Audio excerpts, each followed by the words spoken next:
working in and out, and he used to hook me up with free burgers and shakes.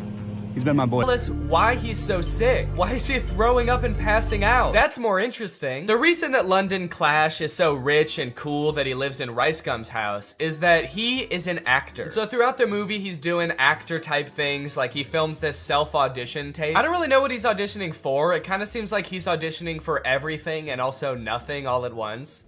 Okay, this is my impersonation of Draco Malfoy looking for drugs. Where's the pot, Potter?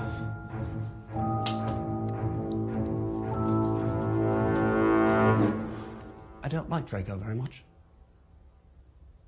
Honestly, this scene is pretty sad. I felt bad watching it. They don't explain what he's supposed to be auditioning for in this self-tape, but whatever it is, Jake Novak has a better chance of getting the role. I want to be the next SNL cast member. Now here's where the movie prevents the second conflict. That's right, this movie has two conflicts. The first is he gets that text with the typo, but the second is that today he has the biggest audition of his career. And no, it wasn't that self-tape audition. I guess they just kind of threw that in for goofs. He's auditioning to be the next Batman. I'm still waiting to hear from my agent about this Batman role. So, throughout the movie, London is faced with two equally important problems. The first, he has to prepare for the most life-changing, career-making audition of his life. And the second is that he's having a little bit of trouble getting a hold of his girlfriend. The stakes can't get much higher than this, folks. But Danny, can't he just prepare for the audition and then try to get a hold of his girlfriend later that day or tomorrow at the latest? No! They could be dead tomorrow, especially that one guy. He could die any second. They have to do both of them today. This movie kind of feels like a Lele Pons YouTube skit from like 2017, but instead of like 10 minutes long, it's an hour and a half long. From the sound effects to the uncomfortable silence between every spoken line in this movie. Why would you give me goat milk? I watched an interview. You said you like goat milk. I can't tell if they're using the awkward silence for like comedic effect to like really hammer home that like, these guys are kind of weird. Or if the silence is more just because nobody knows their lines very well. There's another option that they edit in all these pauses in the movie because we're supposed to be laughing at the things that they're saying in the movie. So they added in nice little pauses for us to laugh. She left with the dude? A buff dude. And they had bags. And yes, they left together. In fact, it kind of feels like, have you ever seen people who have edited The Big Bang Theory so that it doesn't have the laugh track to show how like bad all of the jokes are? Who are you? Oh, I'm Denise, the new assistant manager. That's kind of what this movie feels like. Are your eyes all watery? Because I'm high. That's way better. Bazunga. It's so fitting that this movie feels like a bad YouTube video from 5 years ago, because I'm pretty sure they filmed this at Rice Gum's old house. Did something happen in that house? Is there like a curse? 100 years ago, one of Hollywood's earliest YouTubers died in that house, and now all the content that's created there is cursed to be mad disappointing. Okay, so now they got to investigate what's happened to Apple. London's phone is broken, so he can't contact her, so the only thing he can do is go looking for her. So he goes to the last place she was seen and talks to Pete Davidson. Did you see Apple? Yeah, she was just here like 2 minutes ago. Did she say where she was going? You know what? She did. She actually... No, are you fucking crazy? You guys never talk to me. I mean, the only reason you know my name is because it's on my name tag. Right there. B-E-R-R-Y. Barry. Pete Davidson feels like he's not really invested in this movie at all. He breaks the fourth wall a little bit too much in this movie. He reads his name tag like he's making fun of the fact that it doesn't say Pete Davidson. He's like, Barry? That's not my real name. My real name's Pete. It's funny because I'm very clearly Pete Davidson and not some guy named Barry who works at a valet stand. There's also a scene later on in the movie where he looks directly into the lens of the camera. I think they could have cut that out. Well, talking to Pete Davidson, Barry. It's just so funny that he's pretending to be Barry. Talking to Barry didn't get him any leads, so I guess that means now it's time to go to his audition. Sorry, he breaks into Apple's house to find clues? Find clues, please. Find clues of what? What might she have left lying around that would indicate whether she made a typo this morning or not? They find a bag of her fingers? She was missing her fingers this morning. That's why she fucked up the tags. Oh. We should probably call the police, right? I'm not breaking into my girlfriend's house.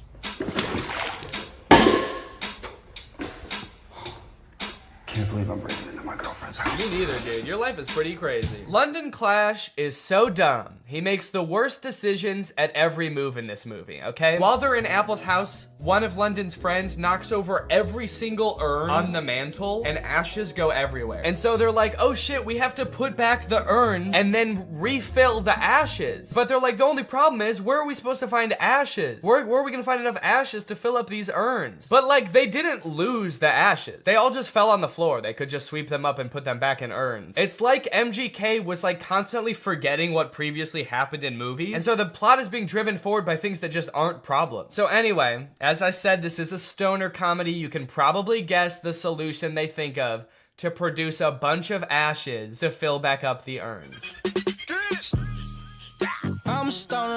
Yep, they're gonna smoke a bunch of weed. Bunch of weed. This movie's crazy. They're gonna smoke a bunch of weed. Well, at least this dumbass plan that doesn't make any sense is gonna result in like some crazy shit happening, right? Something funny's bound to happen now, right? Wrong. They just spend like 10 minutes having a boring ass smoke session on the couch. And then one of them tries to talk to a lobster. They really sat around writing this movie and were like, what's the craziest thing that could happen while we're high? And then settled on talking to a lobster. You know, since weed is legalized in a lot of places like California, where they filmed this, I feel like stoner comedies aren't nearly as like interesting or edgy as they used to be. You know, smoking used to be kind of like a fringe culture. It doesn't really feel like this is like, it's like that crazy or funny anymore. This is a scene of 4 adults sitting around a living room and obeying the law. Why did you spell it like that? It's a typo. Oh my god, it was a typo all along? Who would have guessed that? So I guess now the movie can end now, right? The movie can't end now, right?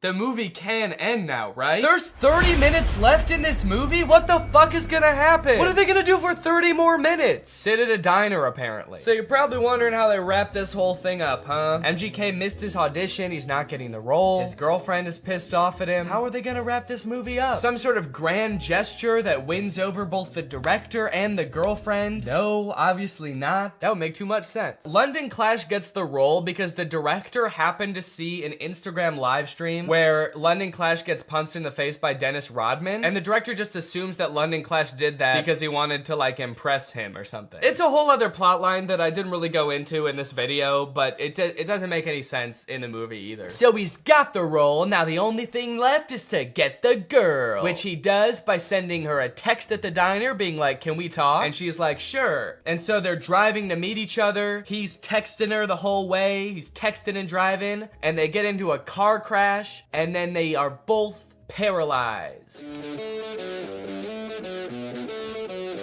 That face says it all.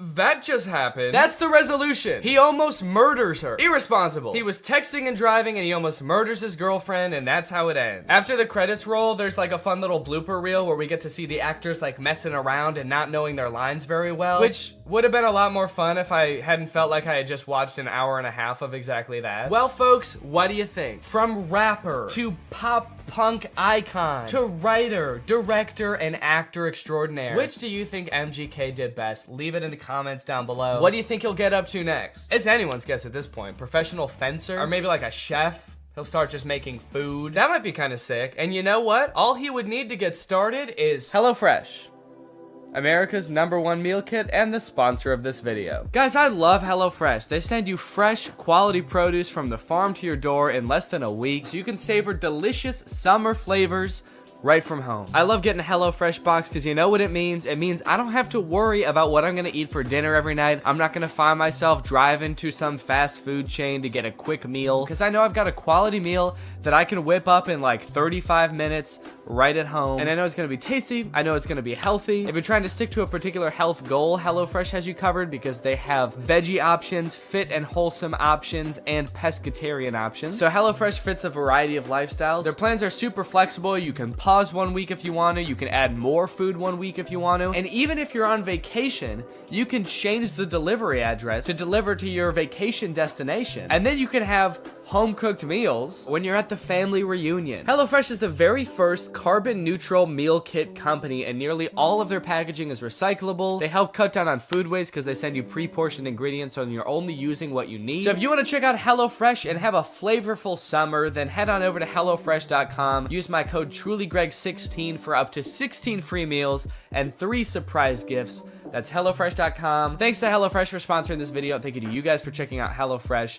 Now I'm going to do the outro of this video. All right, you guys, thank you for watching this video. I hope you enjoyed it. If you're new here and you're not subscribed yet, make sure you subscribe and turn on my notifications to join Greg. Greg is what I call my audience here on YouTube. We're the biggest and happiest family on YouTube. That is a scientific fact. Please do not look it up. Please do not fact check me because facts don't care about your feelings and I don't care about facts. All right, I'll see you guys next time.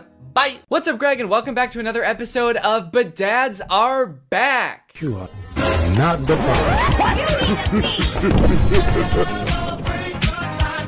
Yay! That's right, this is another installment of everybody's favorite series where I look at really strange ads for mobile games. There's this one that seemed to go viral on Twitter a couple days ago that like everybody's been tagging me in, so I figure, you know what? I might as well bring back the series for an episode to talk about it. This video has 300,000 likes and 8 million views on Twitter, and guess what? I've got beef with them. I have a pretty significant beef with these ads, and I'll explain why, but first, let's just go ahead and watch the ad that everybody's been tagging me in. To be fair, I did have to watch this multiple times for it to make sense to me, so I'm gonna walk you through it. That way, nobody gets lost along the way. So the ad starts out with very little context. It's a woman in a wedding dress, she's crying, and she's taking a taxi home, only to find out that her house has burnt down. Right away, so much backstory that I feel like I'm missing. The first time I watched this, I'm like, are we in the middle of an ad right now?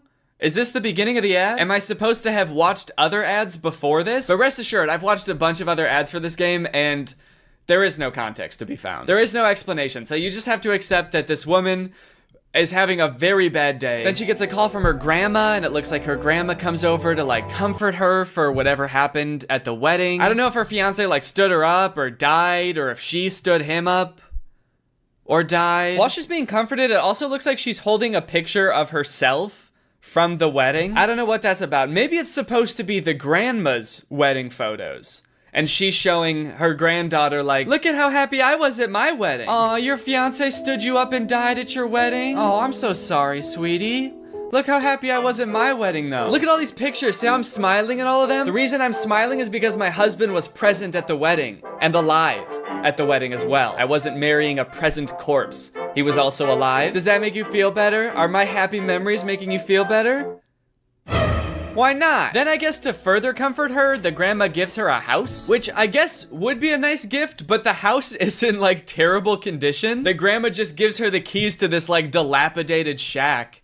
I guess it's big, but is that even a nice gift for someone who just went through like a horrible breakup? Hey, so I know that you're really sad that the person you love the most in your life stood you up at your wedding and doesn't want anything to do with you anymore, but you know what would make you feel better? A really big empty house. A house so big that it could be full of like some little kids running around or a little husband running around, but instead it's just big and empty. Does that make you feel better? Why not? Plus on top of that, with how like out of repair this house is, this just seems like a huge burden. I mean, I hope it'll be nice when it's done because it is pretty big, but like, this just seems like so much work. You know, it actually doesn't even look like it's in that much better condition than her original house. Well, sweetie, we know that you really miss your house because it burnt down and that was like the worst day of your life. So we wanted to make you feel better. So as a community, we all pitched in and raised enough money to buy you a second burnt down house. Go on, get in there. So by now the ad is about halfway done, and if you're wondering like, wait, what even is this game? I don't understand how this is an ad for the game, and what is going on? You're not alone. But luckily they take a pause from the story real quick to show us some actual gameplay from the game. And it's just like a home improvement game, like a gardening and fixer-uppy game. In fact, you might notice that it has kind of like a similar vibe to Lily's Garden, which I talked about like, I don't even know how long ago, like a year ago? A year and a half? If you don't remember, Lily's Garden were the absurdly inappropriate ads for a gardening game. They had all sorts of fun ads, like Lily's private time sitting on the washer, Lily pretending that she's pregnant so that her boyfriend will leave her. All sorts of wacky scenarios that they used to market this game that, as far as I could tell, was just about gardening. So hold the absolute F up Merge Mansion, which is the name of this game. I don't know if I've said it yet. So hold up, Merge Mansion. You think you can just steal Lily's Garden's thing? I'm sorry, but I'm not going to allow this copycat behavior, okay? Sure, I didn't like Lily's Garden ads at the time, or even now. And they also tried to start beef with me by putting my little Nutcracker guy in their commercials next to a dumpster. So really, I shouldn't be defending them at all. But you know what, Merge Mansion? Stop it. It's also just like so over the top for a game about just like home improvement. Is all of this context and backstory necessary? Would this be important to me if I downloaded the game? Would I use this information at all? So I've got an empty spot in my garden. I can either plant a tree or build a statue. Keeping in mind that my fiance did either die or stand me up on my wedding day, I think the choice is actually pretty clear. I'm going back to therapy.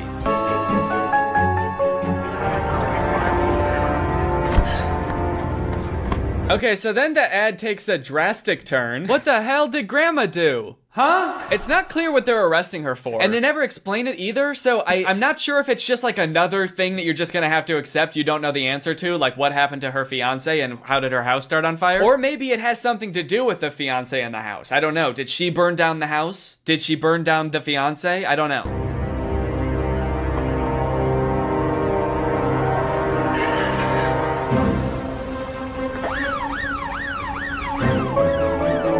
And there you go, that's the whole ad. He is alive. Oh, rats, Merge Mansion. Just when I think I figured out some of the context of this ad, you go and pull the rug right out from under me. What the fuck does that mean? So, who is alive, first of all? The fiance? I'm going to have to assume that's who they're talking about, which makes me think that I might have been right about them all thinking the fiance died? Is that why the wedding was canceled? And if so, how did they think that he died? How did they think that he died but never saw him be dead? Did he just not show up to the wedding and everyone was like, damn, he must be dead? That's the only reason a groom has never not showed up to a wedding, because he died. So, that sucks. Maybe at first they thought the fiance stood her up at the wedding, but then when she got home to where she and the fiance lived together, the house is burned down. So then they're like, oh shit, he didn't just stand her up.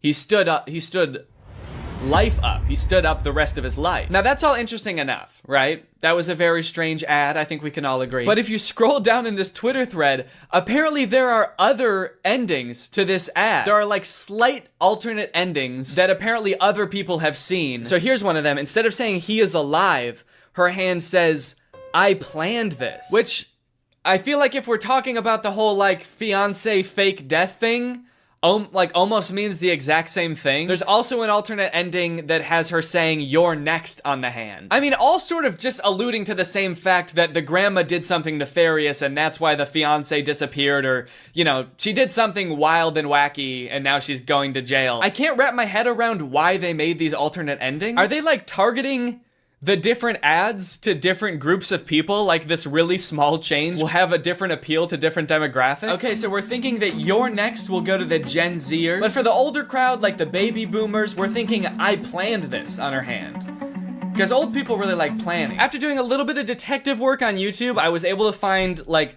I guess the production company or studio or something that makes these ads.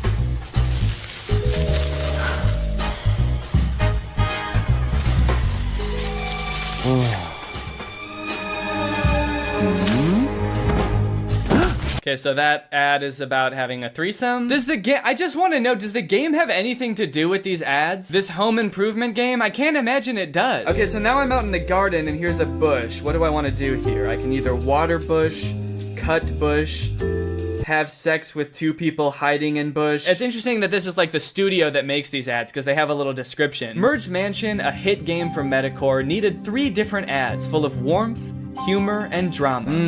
Warmth, humor, and drama. The simple warmth of finding out your fiance died and that your house burnt down and that your grandma had something to do with it all. They wanted to make films that are distinctive, surprising, and interesting from the first second. Distinctive? Try telling that to Lily's Garden, dude. I'm actually in love with this Twitter thread though, because once this tweet started picking up traction and a bunch of people started seeing it, everybody started replying with weird ads that they've seen. And yeah, there's some weird ass ads out there. I haven't done this series in a while and it turns out that developers have been going buck wild, dude. That's all I can say. Look at this.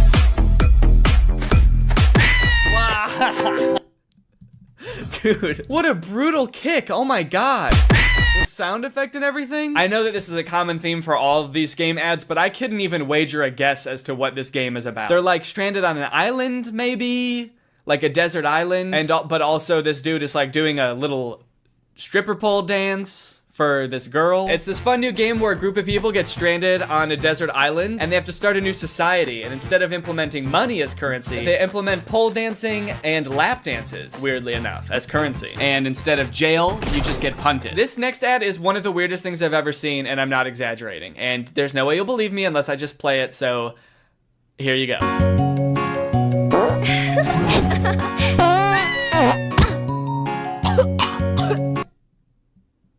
Dude, what is this? Stinky fart dragon game? Dragonscapes.adventure. What the hell? What is this? The dragon farts once and the girl laughs and she's like, oh, you like that? You kind of like when I fart? And the girl's like, yeah, I guess it's kind of silly. It's kind of like funny in an immature type of way. And the dragon's like, oh, okay. Well, how about I fart so hard that I break your spine? You like my farts, huh? How about I fucking kill you? Wait, is this the same girl? Dude, it is! Wait, okay, so this ad had nothing to do with dragons, but this is clearly the same girl. She's got the same outfit and everything. Okay, maybe this game doesn't have anything to do with pole dancing or dragons. Is it just about punting this girl? Sending her flying? Okay, so the main object of this game is to wait until this girl's having a good time, see how she's dancing and having fun, or she like thinks that the dragon's fart is kind of funny. Wait until she's having fun, and then you just fucking send her. Oh, wait. In the very last frame, it looks like now she's on an island by herself. So is this like the backstory for how she gets stranded on Stripper Pole Island? She was just having a good time washing her dragon and then she got like farted onto a deserted island? Maybe I'm reading too much into this. Is this even a real game?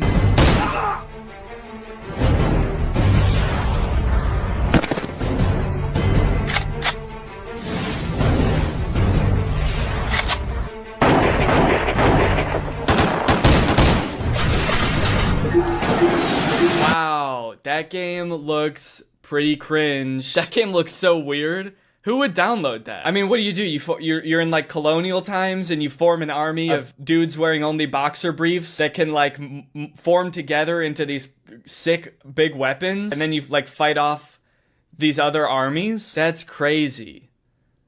Crazy bad. That looks like a bad game. What is this game even called? Something dumb, probably. What is it? Guns of Glory? That's crazy, man. I would never want to even look at a game like that now that I know the name of it. Oh, look, this looks like one of those like episode type games, like a choose your adventure type thing. She says my fantasy ... and I guess you get to pick. Her two options are Spank Me Master or Spank My Ass Master. Is there a difference? Spank my ass, master. Now spank me, master.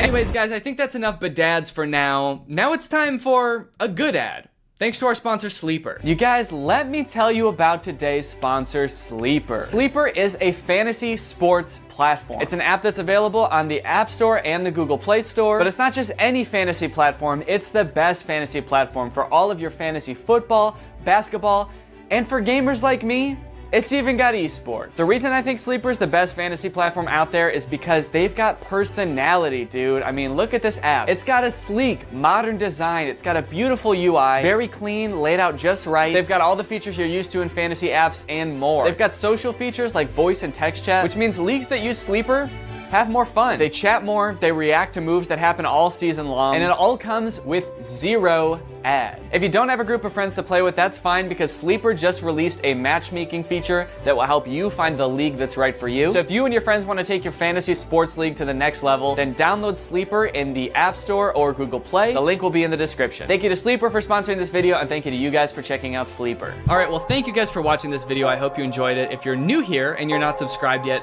make sure you subscribe and turn on my notifications to join Greg. We're basically the fastest growing army on YouTube. Please do not look that up, but it is true. All right, well, thanks again for watching, and I hope you guys have a nice rest of your day, and I'll see you next time. Bye. This video is over now. Go find something else to watch, or just watch this video. I know we had a lot of fun, but you can't stay on this end screen forever. No. This video is over now. So why are you still watching this? All right, I have two things to apologize for. One, this video is definitely gonna come out after Christmas, and two, sorry I look like such a freaking nerd right now, dude. These glasses. I have an ulcer on my eyeball. Merry Christmas to me. Don't worry, it's not a big deal. It's gonna get better in a few days. I just have to put these drops in my eyes like every 20, 30 seconds. I know this is gonna come out after Christmas because I'm recording this the day after Christmas. But to be fair, like, are modern Christmas movies even really about Christmas anymore? Old Christmas movies used to be like, you know, sweetie, this family is the best Christmas gift a guy could ever ask for. Why, I'm starting to think I won't kill myself after all. Whereas now, Christmas movies just feel like a hodgepodge of cliches that are vaguely related to Christmas. Every Christmas movie now is like, Christmas with the Stinks. What happens when Santa gets lost in a small town just 1 week before Christmas? He's gonna have to spend it with the Stinks. Hey, come on in, we're the Stinks. We like to poop and shit. Also, Santa is a secret agent. And he's got a gun. I have a gun. Starring Dwayne "The Rock" Johnson as every role and filmed entirely in front of a green screen. I have a gun. Netflix presents Christmas with the Farts. Only on Hulu, July 7th. I mean, Netflix's like big Christmas movie they came out with last year didn't feel like a Christmas movie at all. It was a very confused movie about Santa being kidnapped by a witch who like sucks all of his powers up so she can imprison half of the population, which on its face does seem like it could be like a whimsical, fun Christmas movie. I just wish any of the people making the movie realized that, because they all just played it really serious and made it feel like a Marvel movie. Hey, Fred. Got a 5'11" male grown-up hovering by the scented candles. Keep an eye out. Yeah, we got a guy maybe stealing one candle. Can we get somebody to take him in the back and kick his ribs in? Also, Santa appears to have some kind of deal with the U.S. military. They, like, escort him around with fighter jets. What does the U.S. military get from this deal? Santa, are you making them bombs? I also feel like this movie does this thing that a lot of Christmas movies do now, where because Santa's whole operation is basically impossible, basically, not, you know, I still believe in Santa. They try to come up with lore that explains it and makes it seem more believable. So like in this movie, instead of Santa's village just being like a dozen elves helping him, it's like an entire city. It's a metropolis. Yeah. Now that actually makes it make less sense. It actually made more sense when it was just magic. Thank you though. Anyway, I don't really want to spend too long talking about that movie because it's pretty boring. And I also want to talk about the movies that I actually want to talk about. Dear Santa and A Very Jonas Christmas. Dear Santa also came out last year, and the premise, if you can believe it, is that a little boy writes a letter to Santa, but he is dyslexic, so he accidentally addresses it to Satan. And then Satan shows up. And it turns out he's the guy from the Minecraft movie. Yeah, very different kind of idea for a Christmas movie, but in their defense, at least they made him terrifying. Yeah, I don't know what kind of processing they did on Jack Black's face, but he looks very uncanny. I mean, he looks like a video game character. To the point where, like, he might be completely CGI. I don't know if Jack Black knows he's in this movie. And I think that this right here is what might have given me that eyeball ulcer. Young kid writes a letter to Santa, but he misspells it and it goes to Satan. So Satan, played by Jack Black, shows up at Christmas time and comedy ensues. Why did they put Jack Black in quotes? Played by Jack Black. Does Jack Black know he's in this movie? That's why Jack Black is in this movie that we made about Satan. On all accounts, this movie makes zero sense. I don't know why they made this. A child being haunted by the Lord of Darkness should be the plot of like a horror movie. Is he gonna be like his friend? Are they gonna hang out? Is this gonna be like Gooby but with an evil monster? They already made that movie. It's called Gooby. Now going into this movie for the first time, I knew two things about it. One, that Jack Black plays Satan. And two, that something happens at the end of this movie that is in very poor taste. I was very curious to see what that was, but as the movie progressed, I honestly had a hard time seeing how that could possibly be. I mean, after all, there's so much insane shit in this movie, how could there possibly just be one thing? So most of this movie revolves around Satan trying to get this little child Liam to fulfill a deal in which Liam gets 3 wishes, and Satan gets his soul for eternity, and Liam goes to, and excuse my language here, hell. And in fact, he does eventually fulfill the deal, which leads to this very confusing montage. What? Why so blue? Why so blue? I just sold my soul to the devil. I'm sorry, I'm having a little trouble seeing why him selling his soul to Satan made him cool suddenly. Damn, look at that kid. He's so cool. What's his secret? I'm going to hell. I'm going to hell. So, like, does that lead to the poor taste ending? Is it Liam's parents' marriage falling apart? Is it Liam trying to use Satan to get his crush to fall in love with him? Is it this kid's teeth? Is it him wishing Satan would resurrect his brother from the dead and it happening? Oh, yep, that's it. It's that. We wanted to make sure that it didn't get too dark. It didn't become a horror movie or anything like that. I don't know, guys. I think you made it too dark. We wanted to tell a nice Christmas story. Yep. It's nothing like Satan resurrecting a little boy from the dead to make you forget this movie had anything to do with Christmas. Also, like, a third of this movie revolves around Liam going to a Post Malone concert to impress his crush. And of course, Satan puts a spell over Post Malone to make him think that he's best friends with Liam. And when I was watching this, I was like, okay, so they must have just like repurposed all of this Post Malone concert footage from an actual Post Malone concert, right? Oh no. No, there's Liam dancing up on stage with him. Damn. They really threw a whole Post Malone concert for this weird ass movie. That's crazy. And I wanted to bring up probably the most important man to my career and the inspiration for my music. I am happy for Liam, but I'm concerned for Post Malone here. Bringing a 10-year-old on stage and being like, this little boy is my muse. He's everything to me. It's definitely gonna put a weird stain on his career. Everyone in the crowd is like, yo, this Liam dude sounds awesome. Post Malone has lost his mind, but this Liam kid can dance. Hey guys, it's me, Santa. I probably look a little bit different than you're used to, huh?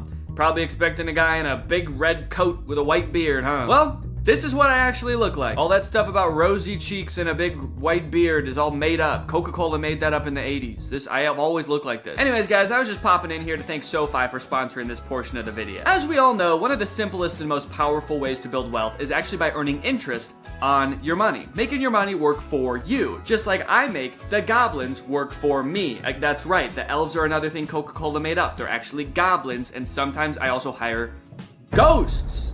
But here's the thing, when it comes to interest, most banks give you a tiny amount, like a fraction of a percent. But thanks to today's sponsor, SoFi, we're gonna change all that for you, all right? SoFi is a mobile-first finance company helping its members save, spend, borrow, and invest. When you open a SoFi checking and savings account and set up an eligible direct deposit, you earn a competitive APY, and there are no account fees. One thing I do want to make clear is I do still like milk and cookies. So if you're like, oh, this isn't the Santa I know, I'm not gonna leave out milk and cookies. That's the one thing I do like. But I like oatmeal raisin. I'm an oatmeal raisin guy. That means your money's not just sitting there, it's working. Every dollar you earn in interest can earn more dollars in interest. Over time, that's gonna really add up. You'll even get paid up to 2 days early with direct deposit. And you can access additional FDIC insurance up to $3 million on deposits through a seamless network of participating banks. For a limited time, when you open a new high-yield savings account, you can get up to a $300 cash bonus and a 0.7% boost on your savings APY with eligible direct deposit. Terms apply. So start putting your money to work like I put those geese to work pulling my sleigh through the air. That's right, reindeer can't fly. I use geese because they can fly. Head to SoFi.com/Danny, click the link in the description, or scan this QR code to learn more and get started. Thank you to SoFi for sponsoring this video, and thank you to you guys for checking out SoFi. Merry Christmas! I just laugh like that. Now, I got a lot of requests to talk about this Jonas Brothers Christmas movie, A Very Jonas Christmas. And the movie definitely lives up to the title. Almost this whole thing is about the Jonas Brothers. Due to a series of goofy hijinks, they get stranded. And at one point in the trailer, it looks like they even get lost in the woods in Europe. When I watched the trailer, I was like, how the fuck are they gonna get lost in the woods? There are no airports there. So when I first heard about this movie, I was very excited to watch it. I think the only other movie I've ever seen these three brothers in is Camp Rock, and that movie was very easy to make fun of. And I don't really even think they've made many movies since Camp Rock. I mean, on Rotten Tomatoes, Nick's picture looks like it's from like 2013, Joe's 2015, and Kevin's 1978. Also, look at the poster for this movie. Is this about them trying to get home for Christmas or assailing a foreign dignitary to assassinate him? We got Nick in the car, Kevin in the train, and Joe is definitely gonna die up there. Oh yes, there's no doubt about it. This movie is gonna be pretty bad. Let's look at what it's got on IMDb. Oh, a 5.7. Okay, that's actually better than I would have thought. What about Rotten Tomatoes? 92? Wait, it looks like people actually really like this movie. And look at this dad on TikTok. He's losing his mind laughing. Did the Jonas Brothers make a good Christmas movie? On purpose? Okay, so I have watched the movie, and I will say it's better than I thought it was gonna be, but that doesn't mean that it's not insane, because it is still insane. For example, you're probably wondering how the Jonas Brothers got stranded in Europe in the first place. Like, obviously, most people have to deal with, like, holiday travel congestion, but the Jonas Brothers probably fly on, like, a private jet, right? They're not dealing with regular air traffic. Well, like I said, they just finished their tour. They're anxious to get home to their kids. It does kind of seem like their kids aren't really that anxious for them to get home. It does kind of lower the stakes of the movie a little bit, that they're like, guys, what are we gonna do? We've got to get home for Christmas. Our kids need us. And their kids are just like, nah, we're good, man. Don't worry about it. We have really healthy attachment, so we're not gonna fret too much about it. Don't do anything too drastic. How about we get lost in the woods and eaten by wolves? Well, Nick, a thing that Santa does, he casts spells like a witch? Dang, maybe I take back what I said earlier. Hey, come on in, we're the Stinks. We like to poop and shit. No, not that. The thing about the magic. It actually made more sense when it was just magic. Thank you, though. Yeah, that. Don't worry, though. The consequences of his spell aren't anything too crazy. After all, Santa, did you check to make sure there weren't people on there? Let's have a moment of silence for all the people on that plane that involuntarily volunteered their lives for the greater good, helping the Jonas Brothers reconnect. I had no idea that when Santa worked his magic, there was so much like death and despair involved. That's crazy. Also, it's a little bit disturbing that I feel like the Santa in this movie has already done worse things than Satan did in that entire movie. Dang, they are really leaning into this ragging on Kevin thing in this movie. Like, damn, I know this is a thing people joke about. I know I've written a whole song about ghosting the guy, but you guys are his brothers, dude.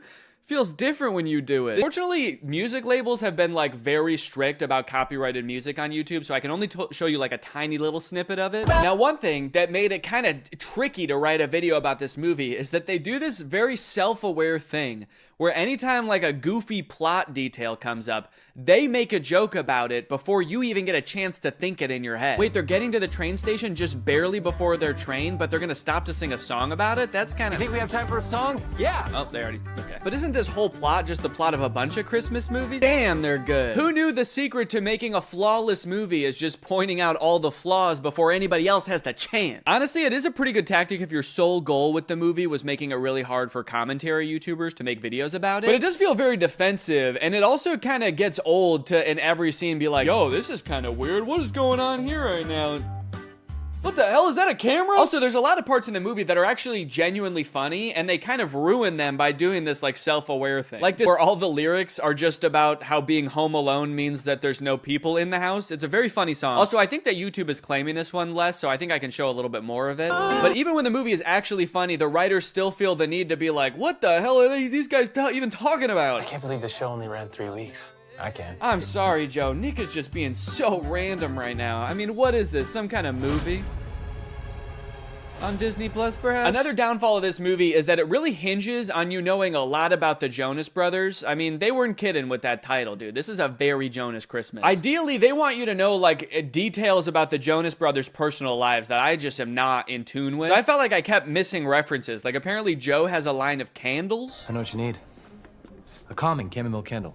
My new line, Glow by Joe. Also, apparently Nick and Kevin are married with kids, and Joe is divorced? I didn't know that before I watched this movie. So every time they would vaguely reference it, I had no idea what they were talking about. Got a few bad breaks. Yeah, it must suck for everybody to know that you have brothers? That's what we're talking about, right? You had 2 brothers and then you got divorced with one of them, so now you just got one, huh? I know so little about their personal lives that in my head, Joe just is his character from Camp Rock. So when I heard that he was divorced, I was like, damn, it didn't work out with Mitchie. You guys were so perfect for each other. So more wacky hijinks. I like how the plane is in complete free fall and they don't seem to be affected by the G-force at all. We're going down! Everybody, brace for impact! Oh, fuck! There's this running plot line throughout the movie about how Kevin secretly wants to sing in a Jonas Brothers song, but they never let him and he's too scared to bring it up. But at the end of the movie, they make it home to their families and they're all singing and they finally let Kevin sing.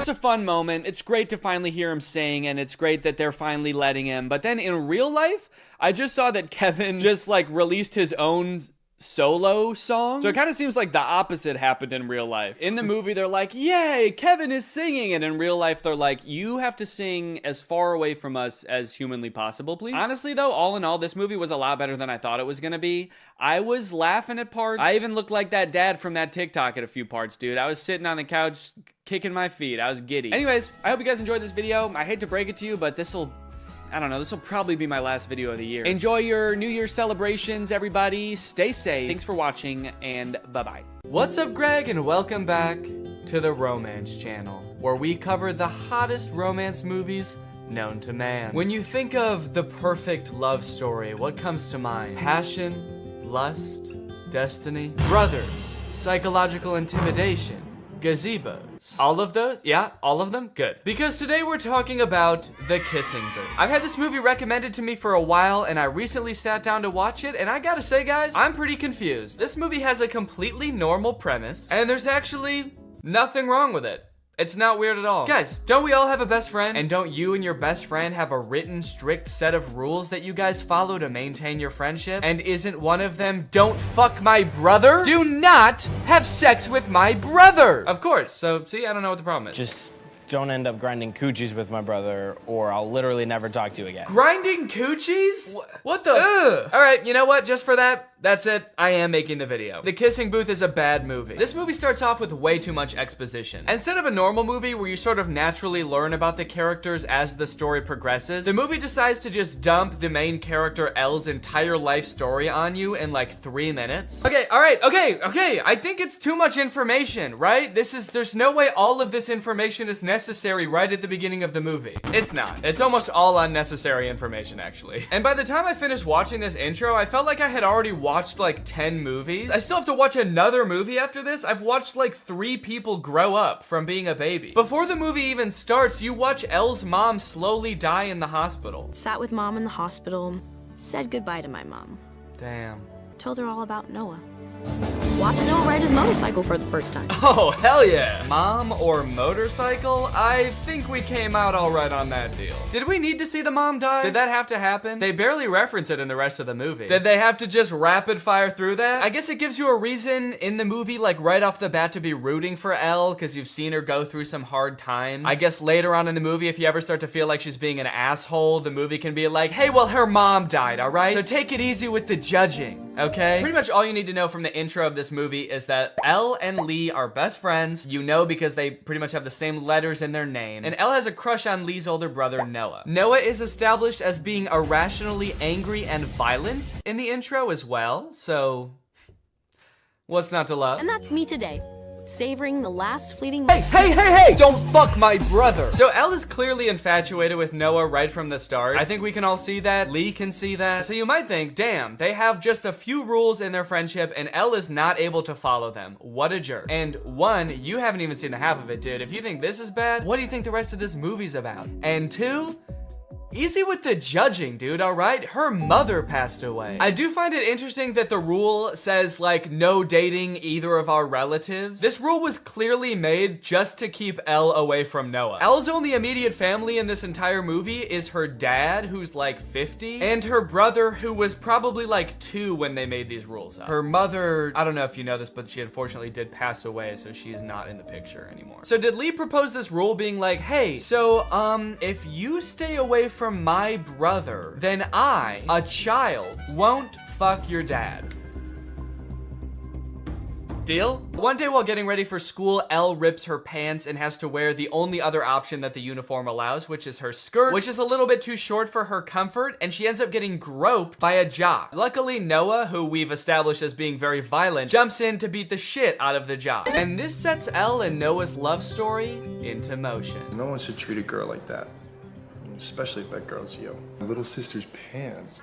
which is super gross. So Noah is the main love interest in this story, and they start out by establishing that Noah sees Elle as a little sister to him. Pretty interesting. And I do wonder how they're gonna get around that if he is to be her love interest in this movie. So the reason this movie is called Kissing Booth is because Elle and Lee run the dance club at their school, which they never actually show, but I think it just consists of them going to the arcade and playing Dance Dance Revolution, which, if so, is a sick idea for a club. But their school is having a carnival, and their dance club has to come up with like a fundraiser to do at the carnival. Kissing Booth! Oh shit! I love how they both say it at the same time. That's such a specific suggestion. It's almost as if they've done this before, and they think of Kissing Booth as like the solution to every problem. Her mom was in the hospital earlier, and Elle's like, damn, if only we could heal my mom with some kind of Kissing Booth! The doctor's like, you two need to get the fuck out of here. Obviously, that was the first thing we tried. Before Elle and Noah can get together, though, we need to find a little bit more out about Noah. Like, who is this main love interest? We know that he's violent, which is awesome. But the movie also has to show us how manipulative he is. You see, it all starts with Elle exploring some other love options at school. For example, the man that groped her earlier. He calls her kiddo? Gross. Lock this man up immediately. You still got a lot to learn, kiddo. Like, for example, how fucking crazy I am. You have no idea. You have no fucking clue. But you're gonna learn today. I'm naked, baby. The Flynns are a very controlling family, aren't they? Like, in Elle's friendship with Lee, he's made all these rules that he has to follow. Like, don't fuck my brother. And now Noah has rules like, don't fuck anybody else. It's an entire family where they're like, hey, who are you gonna fuck? Who is that? Who is that? Don't fuck him. Fuck me. No, don't fuck me. That's not allowed. So the Kissing Booth is coming up, but Elle is having a little bit of trouble getting people to volunteer to work at the Kissing Booth, obviously, because that sounds gross as hell. Need peeps to work our kissing booth. Seems like she started texting people that don't even go to her school. This guy? This like bald middle-aged man? Is that a teacher? Whoever he is, he thinks that it's hysterical that she would even ask. She's got Abraham Lincoln in here, Frida Kahlo. This girl has quite the contacts list. I do respect Abe for his honesty though. You know, I guess that is what he was known for. But I understand his reservations. He has not had good luck with booths in the past. After a few more uncomfortable scenes of Noah protecting Elle from herself, it's time for the Kissing Booth. Since they're short on volunteers, when it comes time to actually do the Kissing Booth, Elle ends up having to step up to the plate, and Noah, our sweet, violent Noah, decides, you know what? Fuck it.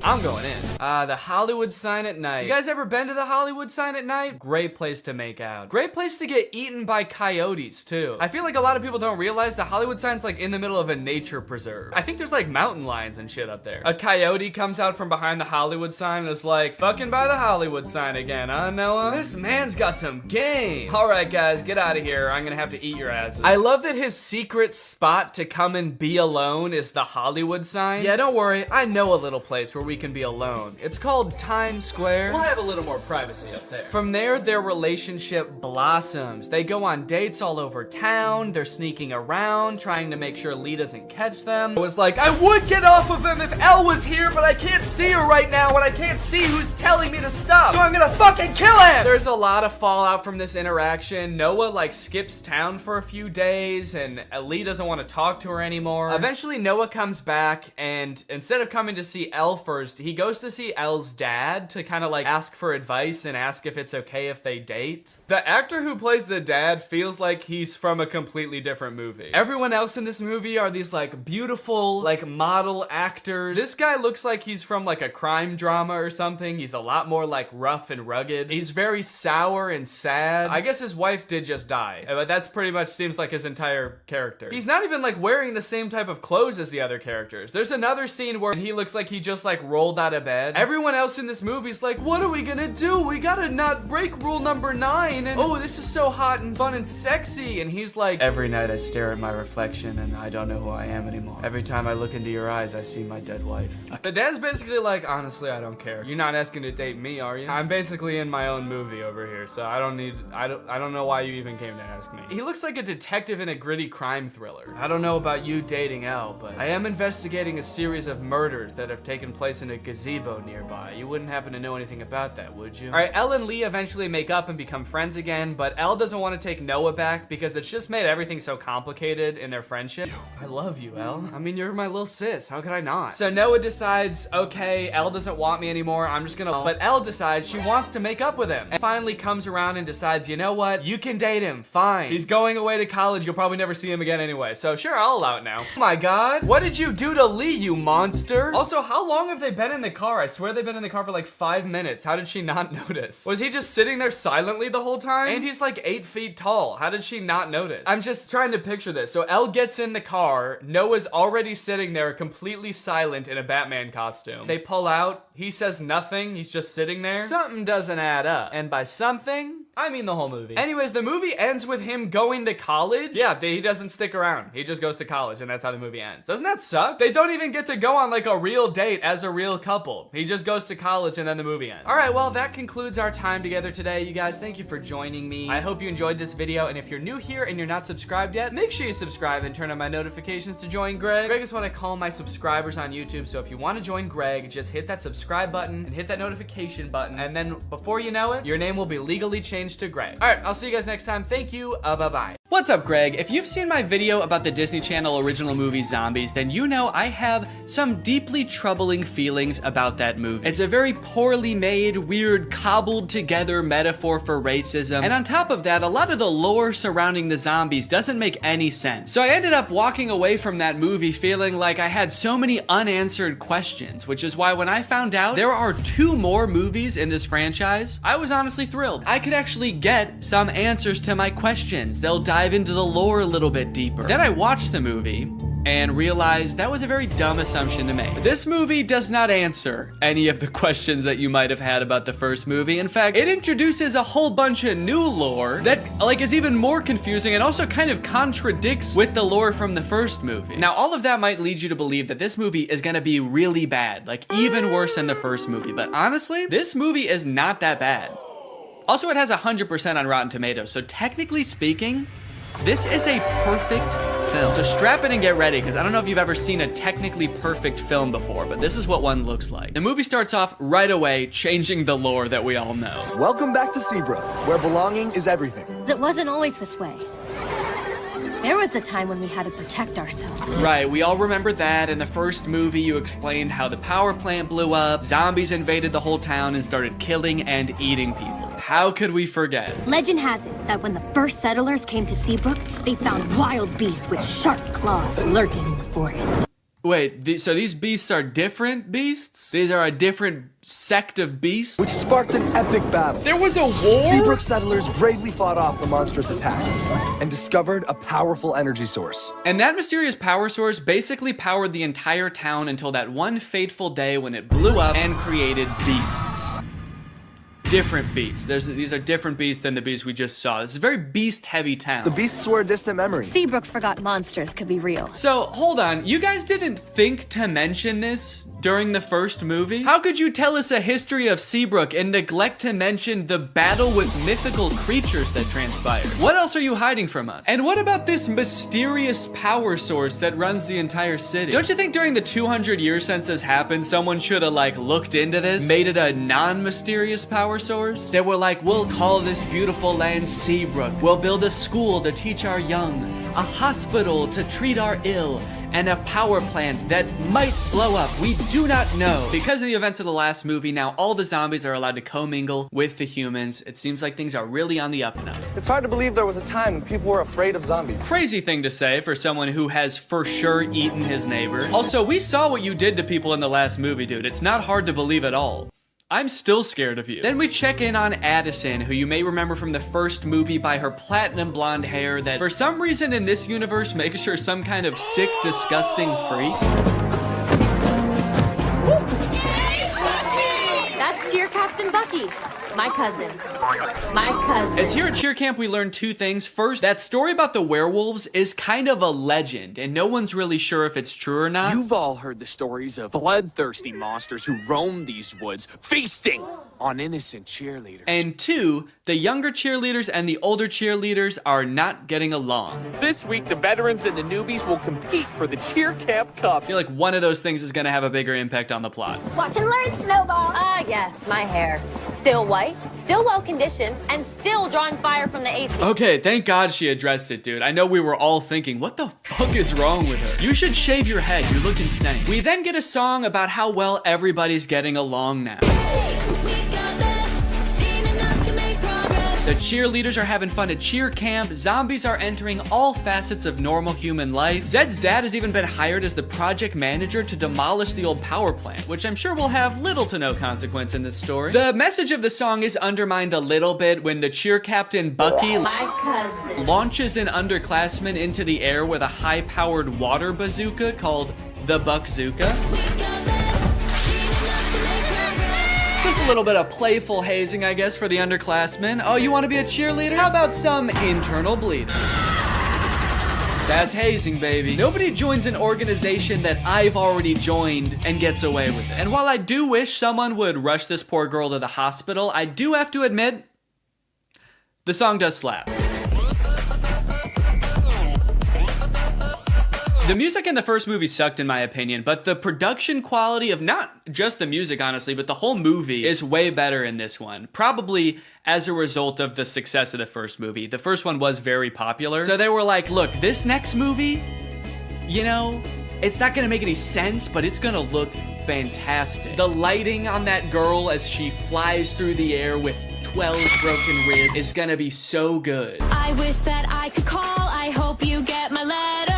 Addison is hoping that Zed will write to her while she's at cheer camp. They have a bit of a love connection going on, as you'll remember from the first movie, but Addison never will get those letters because the older cheerleaders are shredding them and turning them into pom-poms for the underclassmen to use. Addison, I hate to say it, I don't think these cheerleaders are teaming up to make progress with you. I think they're conspiring to ruin your life. On the way home from cheer camp, love is in the air. Cheerleaders are asking each other to prawn. Yes! I got invited to prawn! Which is Seabrook's version of prom. Their mascot is like a shrimp or something, so I guess that's why it's called that. And for the first time this year, zombies are allowed to go to prawn. Bree is actually hoping that Bonzo will ask her to prawn. Getting invited to prawn sounds great, but Bonzo won't even look at me. Meanwhile, Bonzo is locked in on her, carving her face into a threatening-looking apple. And Addison gets a surprise of her very own because Zed has devised a very intricate way of asking her to be his date.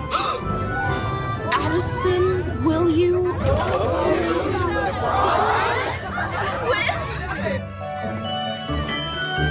Dad! Uh-oh.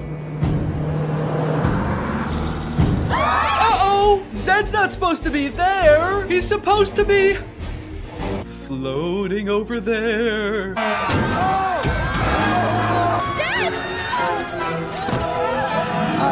Addison, help! I'm gonna fucking die! Addison! The bus crashes into a gated forest called the Forbidden Forest. And Addison goes running off to find Zed, but what she ends up finding are werewolves. We're surrounded by werewolves. So here's where the movie started to lose me a little bit, and I know this is a perfect film, so this is probably something wrong with me, but I feel like when I look at these werewolves, they're not werewolves. They're just teenagers living in the woods wearing dead animals. You might be thinking, okay, these are people who are gonna become werewolves at some point. No, these are what the werewolves look like. They even go out of their way to show a full moon in one of the shots to be like, no, this is as werewolf as they're gonna get. These are outdoor teens with dead animals on. That's what werewolves are. And that's just how it is for the entire movie. And on one hand, I guess I understand because like true to form werewolves would probably be super expensive to do and make look good. But also, you guys didn't have to make a movie about werewolves. That was your choice. You already had a whole universe with zombies in it. You didn't have to add another creature. Or you could have kept the movie exactly the same as it is and just not called them werewolves. You could have made up a new creature. Just called them outdoor teens. It would have made sense. But no, you had to drag werewolves into this. You said this movie will be about werewolves. It will be an integral part of the story. And our costume budget will be $4. A few scenes later, a werewolf sneaks into the town of Seabrook and finds a drawing of like an actual werewolf that Zed's little sister drew. And he takes it back to the other werewolves and they all start making fun of it. looks nothing like us, Wyatt. It's like they're trying to gaslight us. Werewolves don't look like this. Werewolves never looked like this. You'd have to be some kind of dumb, uneducated zombie child to think that us wolf people bear any resemblance to those half wolf, half people. After word gets out that Addison had this encounter with the outdoor teens, the whole town is a mess. Dad, everything is fine. It's not fine. There are werewolves circling us right now, waiting to attack. They jump to the conclusion that the werewolves want to attack them so bad. Addison leaves the interaction totally unscathed. They didn't do anything to her, but the whole town, even the zombies, are like, ooh, the werewolves want to kill us so bad. We better kill them first. And eat them. Typical zombies. So the leaders of the town decide to reinstate all emergency monster laws. All anti-monster laws are reinstated. This sets up one of the big conflicts in the movie because, as you know, Addison wants to go to prom with Zed, but one of these anti-monster laws is that zombies aren't allowed to go to prom anymore. Zombies can't go to prom.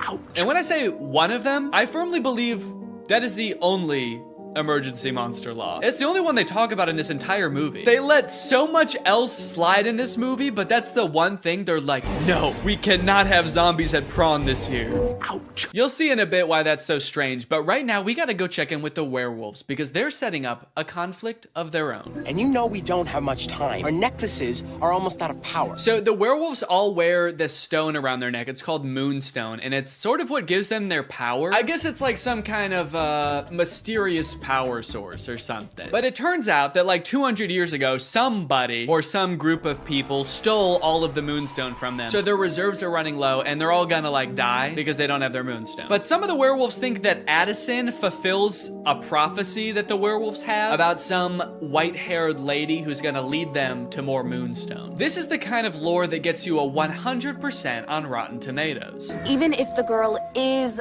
the Great Alpha. A girl? The Great Alpha? I'll believe it when I see it. Even if the girl is the Great Alpha, how do we find her? I found this in the woods. It's hers. We'll track her down with our keen sense of smell. It says Seabrook High on it, so I thought we might just look there. Kinda seems like they will use any excuse not to show the werewolves do anything werewolfy in this movie. All right, we've gotta find this girl. How would werewolves accomplish such a task? We could use our wolf noses. What? No, no, what is wrong with you? No! We could ask around? Yes! Also, for those of you wondering, yes, that is baby Ariel from Musical.ly. She used to be like the most followed person on Musical.ly. I always wondered what happened to her. Guess she lives in the woods now. We find the girl, and if she's the Great Alpha, she'll tell us where the Moonstone is hidden. We go in the morning. We go tonight. That's right. They're not gonna wait around. They have to go tonight. So they march out of the Forbidden Forest, down the streets, and into Seabrook High, singing about how they own the night. Then they open up a vent and crawl into it, and they wait until morning. So kind of seems like they didn't really need to go at night, did they? They all file into the vent so dejectedly. They're like, maybe we should have researched what this place is. I guess we don't know what a school is. They're not here at night. Imagine they accidentally went on like the last day of school before summer. A janitor finally comes in after 80 long days and finds 20 dead werewolves in a vent. That day at school, Bucky and Zed both decide to run for class president. Zed because he wants to re-allow monsters to go to prom, and Bucky, I don't know, he probably wants to like divert more of the school's funding towards an unmanned drone for the cheerleading team. But then, suddenly, I will make Seabrook a place that embraces zombies and werewolves. What? Where? Oh, there? What a lucky guess. How can you tell? People peering in through glass doors? Yep. Those teens live outdoors. Man. Willa.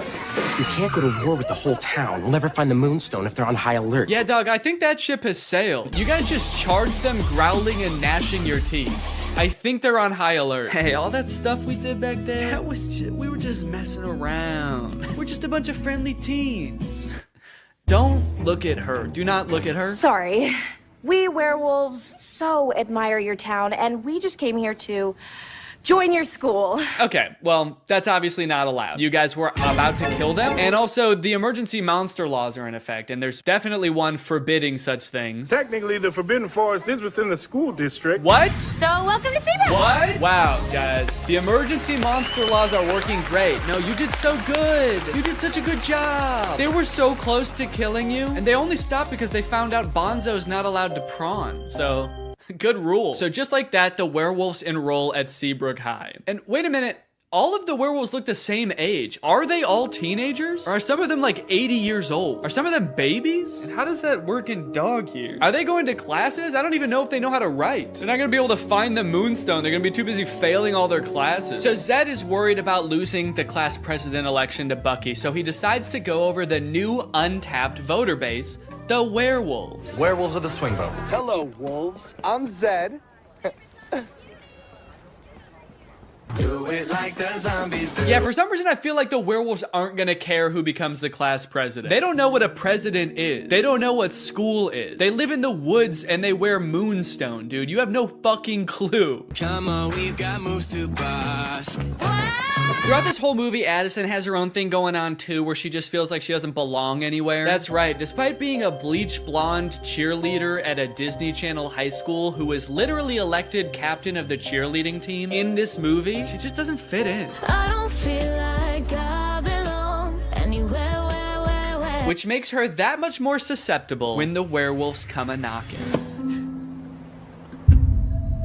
The werewolves are starting to get desperate, and given that they think that Addison is the great alpha, which again, she could not be, they bring her back to their cave and ask her for help. I believe you're the great alpha. I believe you're a werewolf. That's it. That's why she doesn't fit in. That's why she has ugly hair. It's because she's a different species. It finally makes sense. So they do a little dance, they do a little wardrobe change, and now she's a werewolf. Damn, that was a fast costume change. Did she know they were gonna rip her clothes off down there? This seems terrifying if she didn't. The rest of the gang gets worried when they realize Addison is gone with the zombies, so Zed shows up and he just fucking kills one of them. Holy shit, dude. And we never see that guy again. I think he's dead. The explosion came from Seabrook Power. Seabrook Power is the birthplace of zombies. A little lime soda mixed with some mysterious energy, and then bam! Zombies. Nice story, but it doesn't concern us. Nice story about you and your unknown electricity fuel, but we've got our own problem. We're looking for a mysterious power source. But it does concern you, Willa. That could be your moonstone, right? Oh shit, she's right. So for the rest of the movie, Addison is like pretending to be a werewolf. She shows up to school the next day and she's like, I'm a werewolf. I've always been a werewolf and I've always known I was a werewolf. Addison, if you ever expect to be cheer captain... Well, maybe I don't. Maybe I'm not meant to be cheer captain. Maybe I'm meant to be eating gerbils. What do werewolves do? I actually don't know what they do. I know I am one, I just don't know what we do. Then we get the presidential debate between Zed and Bucky, and this is how all presidential debates should go. I'm a real human. There's no danger in that. They're real monsters. Man. What if they turn back? There should be singing, there should be choreography. One of the sides should be claiming that the other is a dangerous beast. And President Biden, how would you respond to that claim? He wants to eat me! He's trying to fucking eat me! The demolition of the power plant is imminent, so the werewolves rush there to stop the mayor from destroying all their moonstone. Via song? It does not go very well. Arrest them! Oh my god, dude, he said arrest them, not gas them. Colloidal silver. That'll tame those beasts. You know, for a government that just found out werewolves exist, they sure seem to have the exact chemical compound that would hurt them most. Colloidal silver shuts down their nervous system instantly. Just a hunch. Then Addison and the cheerleaders show up, and then Zed and the zombies show up, and now they're all singing, trying to convince the mayor to shut this thing down. Okay, at this point in the song, they're just having fun with it, man. They're just splashing around. I don't even think they're trying to convince the mayor anymore. He's not even in that part of the power plant. He's just standing alone in the main entrance now. You can hear music just vaguely echoing through the plant. Okay, I get it.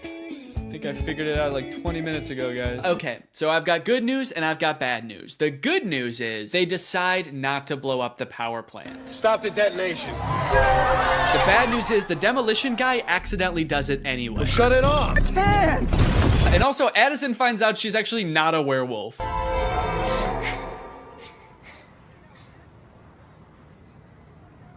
Am I? Bree's like, I don't know. They sort of just look like regular people to me. You look like a teenager who lives outside. She's not a werewolf. Oh, that's so embarrassing, dude. We all saw you act like a werewolf. You dressed up like one and everything, dude. No! Don't worry, this movie does end with them finding a way to access the Moonstone underground. They transport it to Prawn, and then they dance all night in the iridescent glow of this mysterious power source that is surely exposing them all to a dangerous dose of radiation. And then at the very end of the movie, they hint at another sequel, which seems to have something to do with aliens. Weird. And that is Zombies 2. And now it's time to talk about our sponsor. This video has been sponsored by...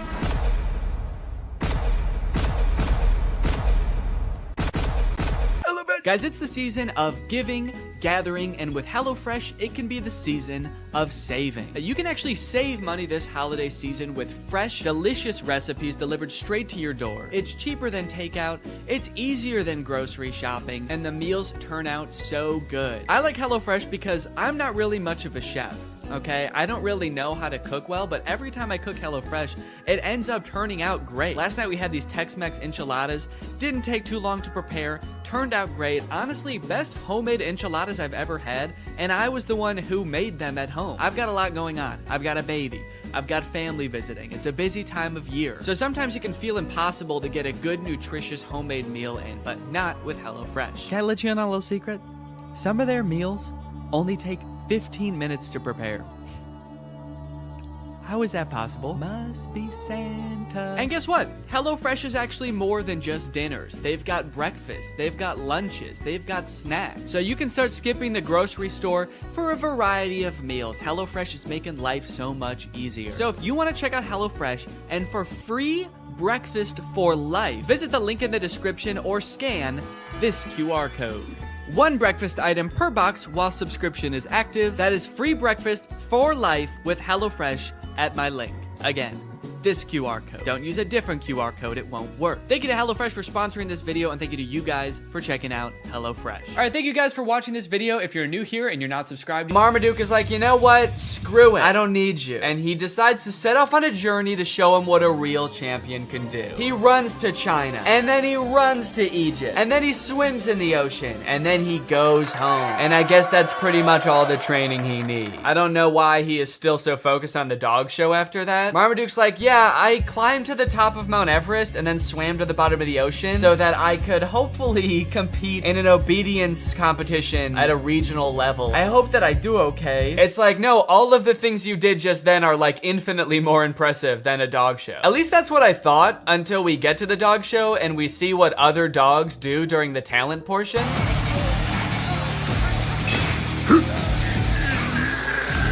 Okay, so the bulldog is winning the talent competition. The bulldog is winning the whole show. Forget about the other dogs for a second. There is no way that Marmaduke can do anything near that impressive. I know he ran around the world, but that, I mean, he just ran and swam. This dog lifted up a convention center. The other dog's not quite as impressive. One of the dogs dances, pretty lame. And another dog did like a half fight, half rap in like a magical bubble environment. So that was pretty cool. I didn't know there was magic in this universe. They just decided to spring that on us in the last like 20 minutes of the movie, but I just don't understand how they were able to continue the competition after the bulldog lifted up the building. If I was in the crowd, I would be on my hands and knees crying after that. I don't think that it's fair to continue the show. Okay, Zeus actually hypnotizes the crowd. That's actually pretty impressive. Yet another use of magic. I like that they're really doubling down on that in the third act of this movie. Also, I'm getting a lot of parallels from the Disney Channel original movie Zapped in this movie. Although I don't think anyone beat the shit out of a dog in that movie. Also, hang on a second. If hypnosis exists in this universe and it is like a thing that can be done effectively, why the hell did the trainer need to beat the fuck out of Marmaduke? If in this world it's possible to mentally make a dog do whatever you want, what sick thrill did Guy get out of assaulting Marmaduke? It's almost like that wasn't even training and he just, like, what if he did hypnotize him and then he was like, and now the rest of this is just for me. Anyway, it's time for Marmaduke's portion of the talent show. Now, everything else up until this point is so insane that, like, anything Marmaduke could do, even if he did something really cool, would be kind of underwhelming. But, like, even with that in mind, Marmaduke just does the dumbest shit. His boy owner gets on his back and they just, like, run around the stadium. I'm sorry, Marmaduke, but that was not impressive at all. We literally all just saw magic happen. We saw a bulldog lift up a building. I know I keep mentioning that, but that was insane. We all just saw an entire crowd get hypnotized by a creepy blonde dog, and Marmaduke's like, yeah, but can you do this? Are you trying to bankrupt your family, Marmaduke? Because that's what's gonna happen if you keep this shit up. Are you trying to destroy your family's lives? You're going to. Keep dicking around on the ground like that with no talent, and you're gonna destroy their lives. It's happened before, it'll happen again. Okay, a little plot twist happens at the end of the dog show. Zeus, the beautiful dog, wins. Obviously, he hypnotized the judges, so we kind of thought that was gonna happen anyway, but it turns out that one of the judges is actually Zeus's trainer in disguise, so he gets disqualified from the talent competition. I kind of feel like it was pretty dumb of him to do that because he had a shot at winning anyway. It's not like he was like a total underdog. Dude was basically an overdog. He was actually bound to win. He hypnotized everybody. Pete Davidson, 40 seconds to write this song. All right, Pete, it's time to record the ending song. What ending song? You guys didn't tell me there was gonna be an ending song. I don't know, man. You tell us. Hit it. All right, well, yeah, that's Marmaduke. Let me know what you thought, and now it's time to talk about our sponsor. Hello. Guys, did you know in the US it's legal for your internet service provider to sell your data to other companies? They can sell it to ad companies. Heck, they can sell it to whoever they want. This seems pretty screwed up to me. I don't know why this is legal, but what I do know is that Marmaduke is probably responsible. Luckily, today's sponsor, ExpressVPN, puts a stop to this by rerouting 100% of your network traffic through their secure encrypted servers. Those are servers that are both secure and encrypted. ExpressVPN also masks your device's unique IP address, making it much more difficult for like big tech companies or advertisers or really strong dogs from tracking you and matching your activity back to you so they can collect your data. There's a ton of great reasons to use ExpressVPN. You can unblock content that's not available in your country. For example, the movie Whiplash is not available on Netflix in the US, but with ExpressVPN, if you change your server location to the UK, it is available. They have 24/7 customer support, the fastest speeds, consistently faster than other VPNs, and it's easy to use. You can fire it up and get going with just one click. I've got ExpressVPN on my computer and my phone, pretty much every device that can have it in my house. So find out how you can get 3 months for free by visiting expressvpn.com/Danny Gonzalez. That's expressvpn.com/Danny Gonzalez. Thank you to ExpressVPN for sponsoring this video, and thank you to you guys for checking out our sponsor. Please get out from under my desk. All right, guys, thank you for watching this video. If you're new here and you're not subscribed yet, make sure you subscribe and turn on my notifications to join Greg. Is that in focus at all? Greg, join Greg. Greg is what I call my fans here on YouTube, my fan base, my audience. But we're more than that, you know? We're a family, we're an army. We are one guy named Greg. So if you want to join, then turn on my notifications and subscribe, and I'll see you guys next time. Bye-bye. What's up, Greg, and welcome back to another episode of A Grown Man Spends 20 minutes making fun of a movie for kids. You may have noticed something a little bit different.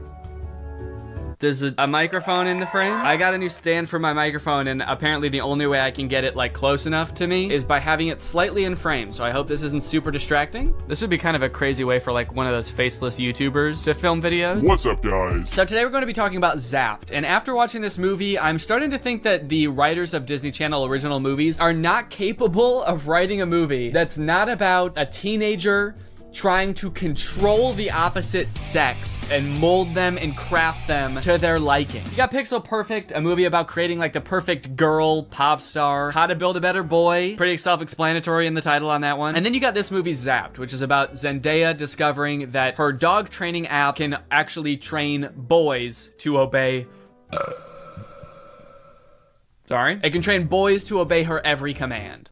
It's not actually Zendaya. She's not playing herself. It's Zendaya's playing a character named Zoe. I think that's probably pretty clear, but I just wanted to clear that up. This movie is full of dark magic. I'm convinced of it. There's something deeply sinister going on in this movie. I don't know what it is, but I'm gonna figure it out. Let's go ahead and watch it. The movie starts out with Zendaya's character Zoe giving a maid of honor speech at her mom's wedding. She's marrying this new guy, so her family is about to be merged with his family. So it's Zendaya and her mom, and then this man and his 3 sons. So it's like a family of women mixing with a family of men, which makes a lot of sense because, as we know, women give birth to girls and men give birth to boys. First off, I just want to say how happy I am that my mom has finally found love again. She is the most giving person I know. Her speech starts off sweet, but then she immediately just starts like kind of complaining about having to live with 4 new guys because they're stinky. 4 guys and their mysterious odors that they always blame on the dog. Yeah, she sort of takes the opportunity to complain and just make her mom, I guess, like feel bad for marrying a guy. It's the happiest day of her mother's life. And also this guy, her new stepdad, is the happiest day of his life. And her speech is like, I hate my new family, my new stinky family. And this wedding will certainly ruin my life. To make matters even worse, towards the end of her speech, the boys lose control of their pet dog, who is at their wedding for some reason. They lose control of the dog, and the dog goes crazy and knocks like a chocolate fondue fountain all over Zendaya.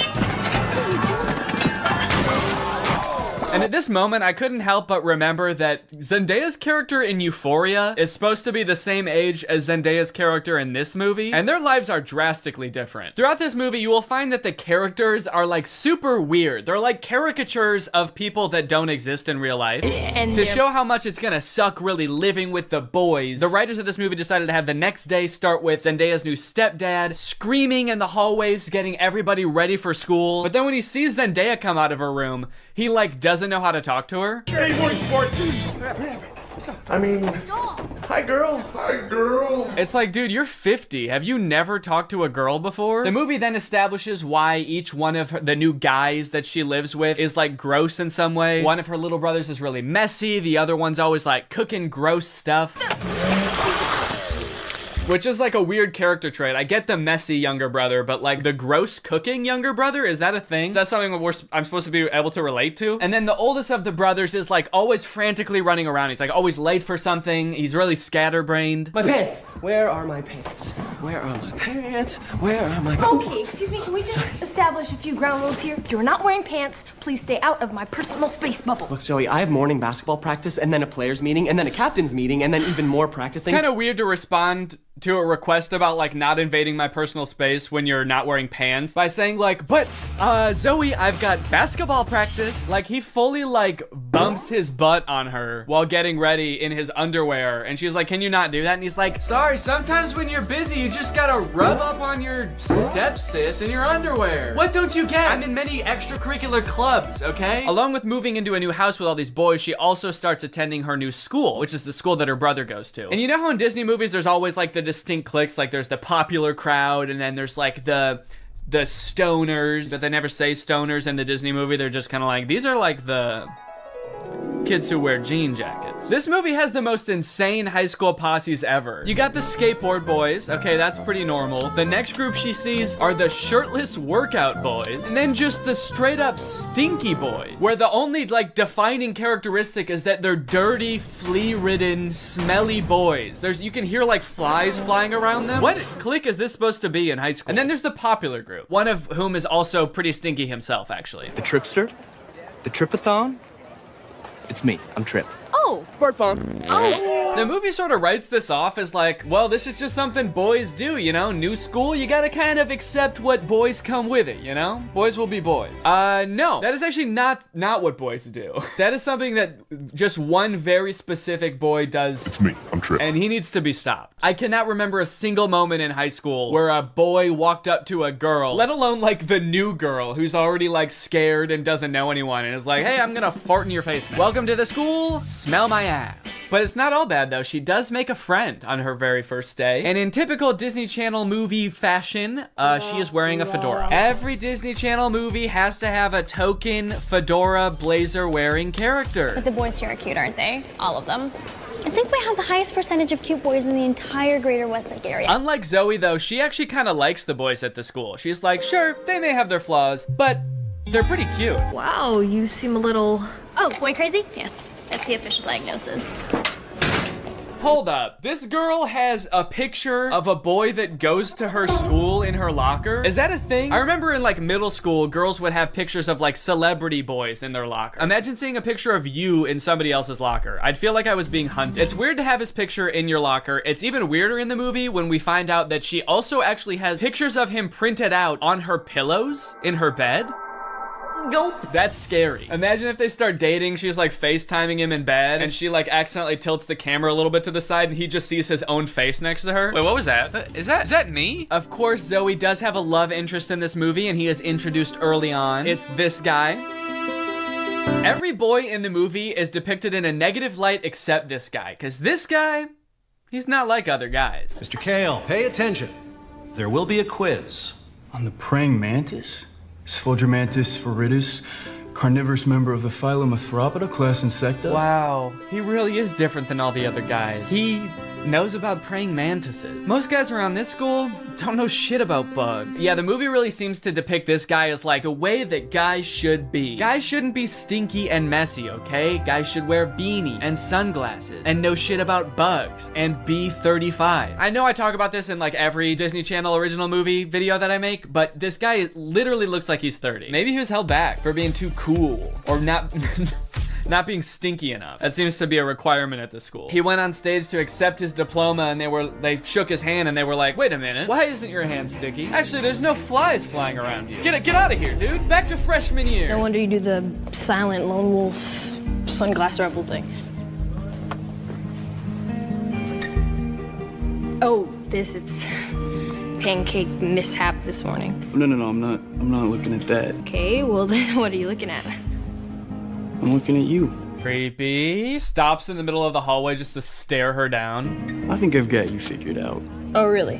Yeah, I don't know, man. This just comes off as creepy to me. I guess this is supposed to be romantic, but it's not really romantic to me. Just scary. I can see inside you. Another one of the plot lines in this movie is that Zoe wants to join the dance team, but the girl who runs the dance team is like the popular mean girl. She doesn't want Zoe on the dance team because she's too good at dancing and it's gonna make her look bad or something. Anyway, by now you're probably wondering, when the frick does this app thing happen, right? When the frick does Zoe discover that the dog training app works on boys? Well, at first, it doesn't. Zoe's just trying to train the family dog because it's all just like the rest of the boys in the house. It's stinky. Gross. And it like destroys her room and shit. Breaks this thing that her dad gave to her. She downloads this app called Listen and Obey, which is kind of an ominous sounding app. Sit.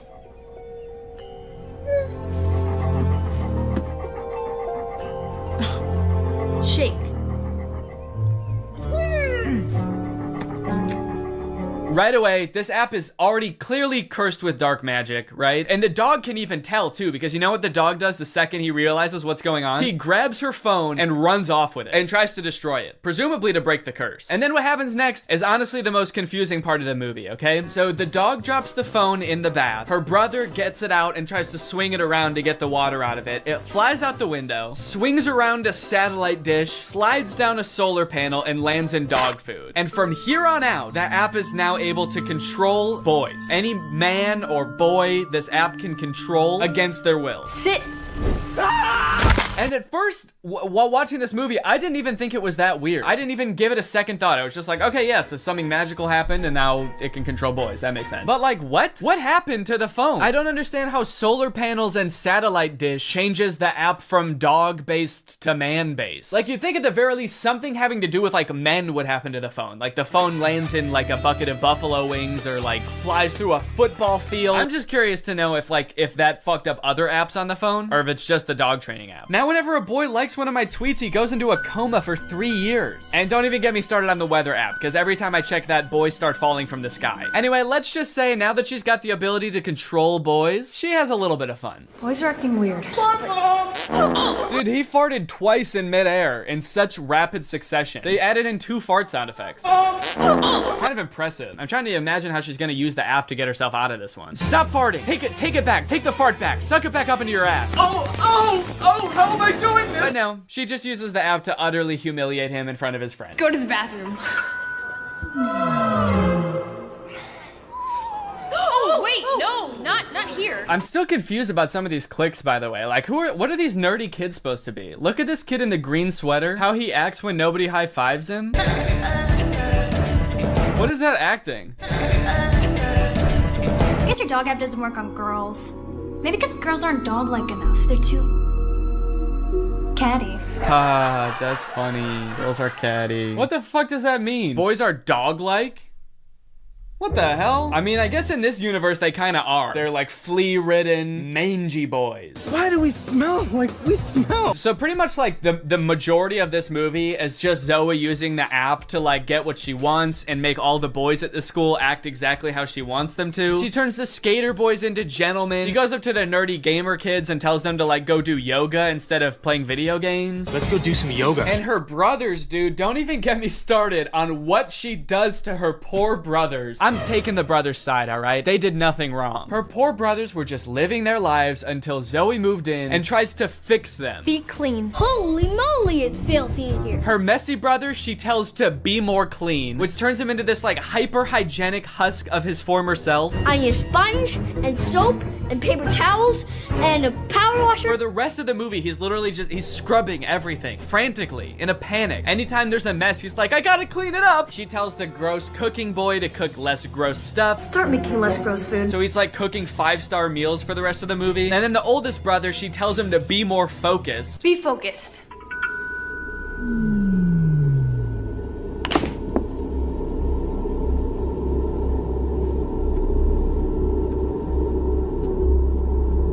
Lampshade. The boy is just like focused on inanimate objects for the rest of the movie. He's just like staring at a lamp or at the basketball net. She turns her own family into like mindless zombies and she's like, this is better. This is nice. It's creepy, dude. It's eerie, this movie. In all honesty, dude, this show walked so that WandaVision could run. This is basically WandaVision. In fact, since they're both owned by Disney, I wouldn't be surprised if this was in the same universe. This is like a prequel to WandaVision. This is where she gets the idea. It's kind of funny how low the stakes are considering the power that she holds. She could like take over Wall Street. She could get rich. She could make anybody do what she wants. Any man. She could fix every war. Create world peace. In fact, I think her friend says that at one point in the movie. She's like, we could end every war with this. And Zoe's just like, yeah, we could, but I simply will not. I think it's more important that my brother stares at a lamp for the rest of his life. That's kind of the shit I'm on. Things aren't nearly as terrible as they were.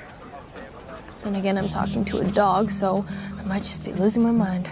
Hey, smartphone. In this scene, there's a little bit more development with the love interest. Zoe runs into him reading alone in the park. So what are you reading? Oh, no, let me guess. The Cool Guy's Guide to Wearing Sunglasses Inside. It's close. To Kill a Mockingbird.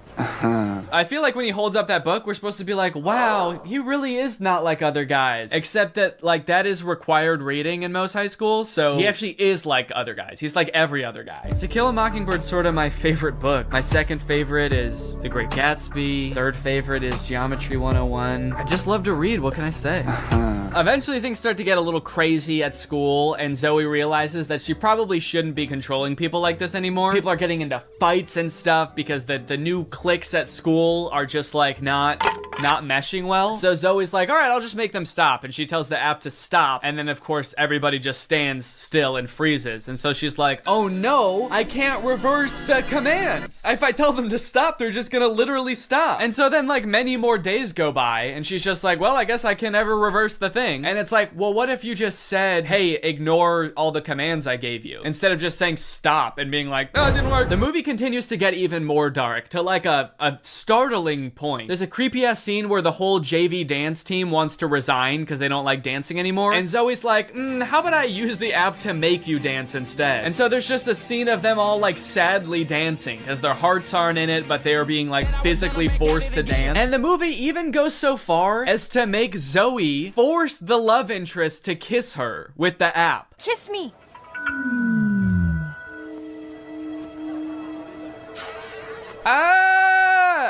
She just forced a guy to kiss her. Disney, what are we doing here, dude? What's going on? We need to have a talk with the writers of these movies. Anyway, Zoe feels bad after this, and she gets all stressed because there is a college scout coming to the basketball game. But Zoe's brother obviously isn't playing very well because the only thing he can do is like stare at an object for hours at a time. Welcome to a new season of Husky Basketball.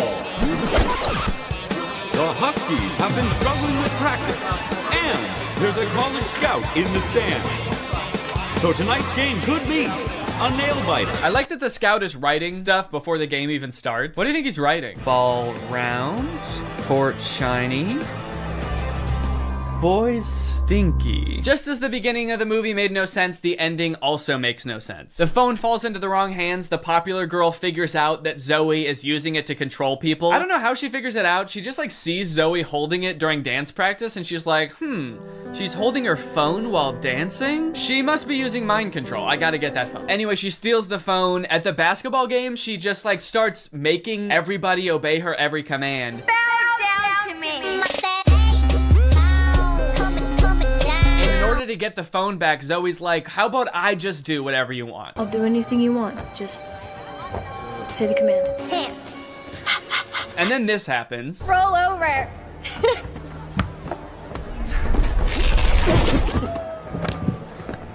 How did you? I'm your brother. We stick together. Sorry, what? He just broke the curse. Like the spell that everyone is under. He just like got up and he's like, I'll do it with you. I'm your brother. Don't worry about it. It's like, I'm sorry, is that what breaks the curse? Being a brother? Being her brother? And then eventually like her whole family is able to resist the app and get on the ground with her and start doing it. And it embarrasses the popular girl. And they like the only explanation for it is this. Why isn't this working? Because everyone knows you can never make a dog turn against its own pack. The rules to this movie, the lore does not make sense. I guess that's just how Disney Channel movies go. In the end, everyone sort of learns that like, hey, girls have things that girls do that are weird to boys, and boys do things that are weird to girls. And that's just how we need to leave it. Which in some sense I would agree with. Not in this movie though. The boys are disgusting in this movie. They need to change something about themselves. I think that there could be some middle ground between her mind controlling them and them just being utterly repulsive. Anyway, the moral of the story is like Zoe realizes that she is not God and should not have unilateral control over everyone's lives, and they all live happily ever after. Well guys, we may never be able to control boys using our smartphones, but you know what we can control? Our money. Thanks to today's sponsor, Current. Do a flip. Do a backflip. Sit.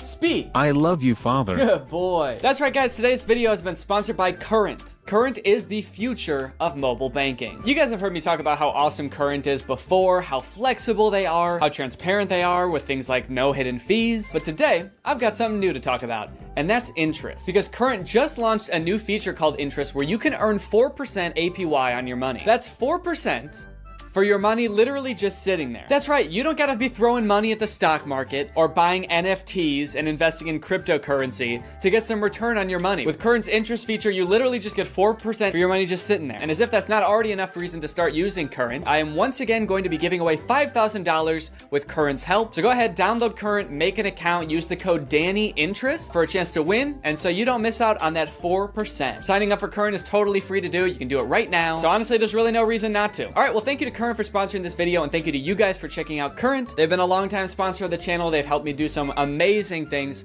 so make sure you check them out, and goodbye. Bye. All right, guys, I'll admit I am very late to this topic, potentially even like a month late, depending on when this video comes out, but in my defense, I'm a dad now, all right? I have a baby. He's 5 months old. I have better things to do than sitting here talking to a camera alone in my room. Like watching Jason Nash live stream on TikTok. All right, Sandra, thank you for the money. Kevin, thank you for the money. Can you guys send me like a teenage child and something awkward or scary happening with that child? And also you have to look really badass and you do have to be part dog. Got it, can do. Before I film this one, I actually have a much more important POV I need to film first. POV, that moment when you're sponsored by Opera. Opera makes other browsers look like that evil boy in that last TikTok. All alone and useless. Meanwhile, Opera looks like the family because Opera has so many useful features built in that it's so much more than just a browser. You've got Aria, Opera's native browser AI, which lets you get clear answers instantly. Highlight any term on the web and ask Aria to explain it. The great thing is Aria is connected to the web and can provide real-time information, unlike a lot of other AI models. Tab islands are huge for helping me stay organized while I'm working on a video. If I have several TikToks open, a couple of Google Docs, email, I can collapse them into context-based groups, automatically. I don't know what accent this is supposed to be. One thing I didn't even realize I needed until I got Opera was a built-in ad blocker. It makes articles look so much more clean, which actually makes my videos look better, because when I screen record an article, there's not distracting ads all over the place. And it's super easy to turn on with just one click. If you're working on multiple projects at once, you can create entirely separate workspaces that you can switch between easily using customizable buttons on the sidebar. I don't like having a ton of browser windows open at the same time. It's super distracting and hard to sort through. So in my opinion, this is a much better solution. So if you want to check out Opera, then use my link below to download Opera today. Thanks to Opera for sponsoring this video, and thank you to you guys for checking out Opera. Now let's film this TikTok. Okay, so I've been thinking a lot about how I could make this TikTok kind of my own, you know? Take everything I like about the toxic daughter boyfriend TikTok and amplify it. So first thing we're gonna do is the amount of family that shows up. I liked how much it was in the first video. We're gonna double it. We're just gonna have a ton of people show up. We're gonna have the dad, of course, the brother, an uncle. Uncle's here! A second cousin, a third niece, maybe. Also, I think instead of like a toxic boyfriend, the daughter's just gonna be getting mugged. I think that would elevate the stakes a little bit higher. And then, you know, in the original TikTok, they didn't even turn into werewolves. Their eyes just turned blue, which, granted, that would be very scary if that happened to you, but I feel like they were trying to get at something there, but they didn't quite get there. So, in my TikTok, they're gonna actually turn into animals because there's filters on the TikTok that can turn you into animals. So that's what I'm gonna do. And I'm gonna do it now. So I think what would be even cooler than turning into a wolf is if I turn into a horse. And I know that there's horse filters on TikTok. I have one saved here, where if you open your mouth, you turn into a horse. So I'm gonna use this. Okay, beautiful, beautiful. I look gorgeous. And then everyone just starts turning into horses, dude. The daughter turns into a horse. Uncle's gotta turn into a horse. And last but not least, the mugger has to apologize, of course. Let's go, baby. Now all I have to do is edit this, and it's gonna be ready to go.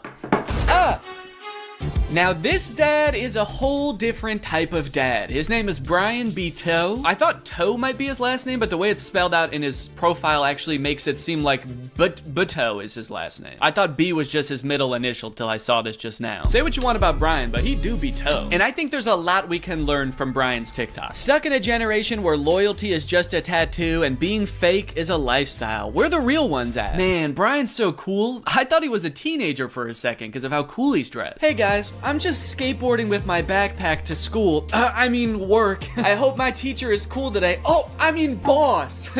Sorry, I'm just a kid at heart. Also, I just got in a really bad skateboarding accident and hit my head real bad. Can you drive me to the hospital? I don't like this angle. Why is he so much higher up than us? Are we a child in this video? Are we his child? Son, where are the real ones? What have you done with the real ones, son? I'm not even sure how the caption and the video are related. They seem like totally separate things. I'm so sick of my generation. So I've decided to join yours. I'm a teenager now. In fact, I'm so young that my kids are my...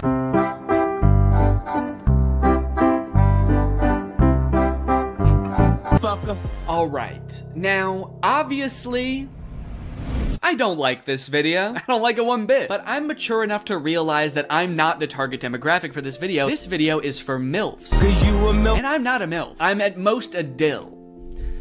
I'm just a dad you would like. And the MILFs in the comments are loving it. Yes, you still got it. Where you been all my life? Damn, my kind of guy. More power to him, I guess. The one thing that I can't get over is the setting in which he's making this video. Are you in public? It looks like he's just in the lobby of a hotel making the absolute thirstiest video I've ever seen. You need to get to your room ASAP, dude. You are too horny to be in public. I like this guy in the background. The second he realizes he's in this video, he steps out of frame because he's like, oop, I can't be in this. Oop, get me out of here. This guy's too horny. The caption is still got it, which is a little confusing to me because usually you would say that about something you used to do when you were young. Brian, did you used to do this when you were young? They didn't have iPhones back then. Who were you doing this to, man? The reason so many people are single and not in relationships today is because we're looking for that 90s love in a 2023's hookup culture. Tell me I'm wrong. Yeah, man, that's fine. Where are you? What's going on in the background here? I'm looking for that 90s love. The kind of girl that doesn't just want to hook up, but wants to go on a date to the giant dirt pile in town. I love that dirt pile. I wish I could date the dirt pile, but she's taken. Hey, get out of here! She's mine! Okay, this is good research. I feel like I'm starting to get what this guy is all about. It's a lot of like pouring your heart out on the internet. Some of it could possibly be on the verge of oversharing, but he's expressing his feelings. He's looking badass while he's doing it. It's like this emotional vulnerability mixed with this cool, mysterious bravado of being alone at the giant dirt pile. Oh, oh, oh, yeah. Da, da, da. I gotta know. Okay, no, that's cool, man. Look, I obviously think that, you know, that's kind of a scary joke to make, but again, this video isn't for me. Oh, uh-oh. Oh God, Brian, the MILFs aren't liking it either. This guy is not funny. My first reaction, ew. Brian, you're scaring the MILFs, man. So I'm unaware of any gigantic piles of dirt near where I live. If there are any, I guess I'm just not cool enough to know where they are. So I'm here at the woods. Figured that would be an equally strange location to film this TikTok. So we've got strange location, the woods. We're going to have sort of a nostalgic / oversharing caption, which I'm still not sure what that's gonna be yet, but I can just figure that out while I'm editing it. I don't have to do that now. It doesn't have to have anything to do with the video, which is good. And then I also have to appeal to the youth. I have to try to make myself seem like a kid, which usually I'm not very good at, but I went to Walmart and I went to the kids section and I found some stuff that I think is gonna do the trick. Brian had a skateboard in his video, and so I bought a scooter. They didn't have any skateboards. I don't know if this is maybe a little bit too young for the demographic I'm trying to reach, but the box said ages 2 to 5. So I'm just gonna sort of pretend to be shredding it up out here at the beginning of the TikTok. By the way, I am like 75% sure that there's poison ivy under my feet right now that I'm very much trying to avoid. And I think I have, but my legs just feel itchy even just being near it. This was actually a horrible idea. Anyway, the hat. It says Fortnite on it. Can you see that? It says Fortnite on it. I found it at Walmart in the little boys section and I thought, oh my gosh, this is perfect. This is gonna appeal to all the kids. So I've got my scooter, I've got my Fortnite, and I'm ready to have some fun. Let's film a TikTok. Okay, I think I'll just pretend to be ripping it up over here and then I walk towards the camera, all cool. I for sure stepped in the poison ivy that time. Very cool. Why does this hat make me look like a pilgrim? It's like such a flat brim hat that it's gone past looking cool and gone towards looking like a full-on pilgrim hat. I am a Fortnite.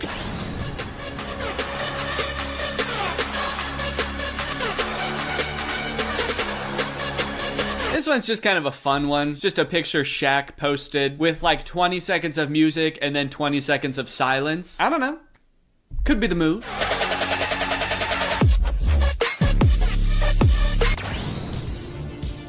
All right, this TikTok is by a dad by the name of My Life, not yours. So in case you were confused, this isn't you.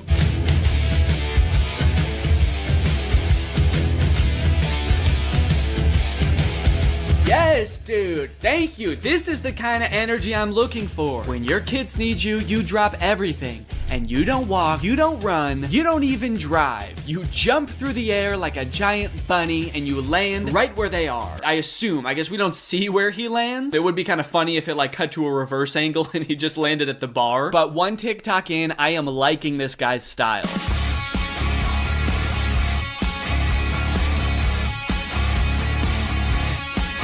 So I guess the way I describe this dad is like action hero dad, mystical sorcerer dad. Either way, he's killing it, and I really like his vibe. He's always getting himself into insane situations like this one. Happy Easter, everyone. So funny about how nonchalantly he says Happy Easter and then teleports himself into the UFO and kamikazes himself. Like, did he know that was gonna happen? Based on how chill he was, I kind of feel like he didn't. Happy Easter, guys. Oh, what the fuck is happening? What the fuck? Ah! You know, I started watching this guy because he mentioned his kids and I was like, oh cool, dad content. But in hindsight, he actually doesn't mention his kids very often. So I guess they don't need help that often because that's the only reason he mentioned them in the first video. He's actually kind of got a lot of other shit going on. He's always defending the earth from some kind of cosmic threat, it seems. And after all these TikToks where he's harnessing magical powers and defending the earth, you'd think that his kids would have some pretty nice stuff to say about him, right? You'd think they'd be pretty grateful, huh? Wrong. As dads, you know, we give and we give, but are we ever truly appreciated? No. My 7-month-old baby did the same thing to me. I was floating around in the spirit realm forever. It took me days to get back into my body. To take a step back for a second here, can we all appreciate how epic his editing is? I mean, this is pretty good. Also, the first time I saw this, I was like, holy shit, how high did this dude jump for this video? This man may be old, but he's still got it. But after watching it a couple times, I think that he's reversed the video, and he's jumping off of something high onto the ground. Either that or this whole thing's real. I can't discount that possibility. I like this guy's videos a lot because I feel like we actually are cut from the same cloth in a way. I have always been obsessed with visual effects. I had a YouTube channel for this kind of stuff when I was a teenager. I would do this type of stuff, practice visual effects. I would do tutorials for effects. Hey everybody, this is Danny Gonzalez, and today I'm going to be doing an After Effects tutorial. I would watch every behind the scenes of like blockbuster movies that I could get my hands on. So I admire this dad's passion. It kind of takes me back in my own life to a simpler time. So I guess what I'm trying to say is, I'm pretty excited for this one. My favorite of his TikToks was the UFO one, so that's the one that I want to replicate. I'm gonna have like a UFO or a giant spaceship in the background right here. I'm gonna walk up and I'm gonna teleport onto the spaceship and blow it up or something. One thing I really want to replicate is how casually he did it. Like he didn't even know that it was about to happen. I think I just want to kind of like casually stroll up to the camera, kind of maybe wink at the camera. Or no, winking would imply that I know something is gonna happen. Maybe I'm just having a stroll, having a great day, and then I teleport up to the UFO. Would it be funny if I teleport without my clothes? That would really make it seem like I did not know this was gonna happen. Or maybe I did, but at the very least I thought I'd be able to bring my clothes with me. Like you see me teleport and my hoodie is still here and it just drops to the ground. And then how should it start? Should it have something to do with like when my kids need me or something like that? The caption could say something badass like when our way of life is threatened, I'm the man for the job. And then I teleport buck naked up to the UFO and am immediately shamed by the aliens for my tiny butt. All right, let's try this.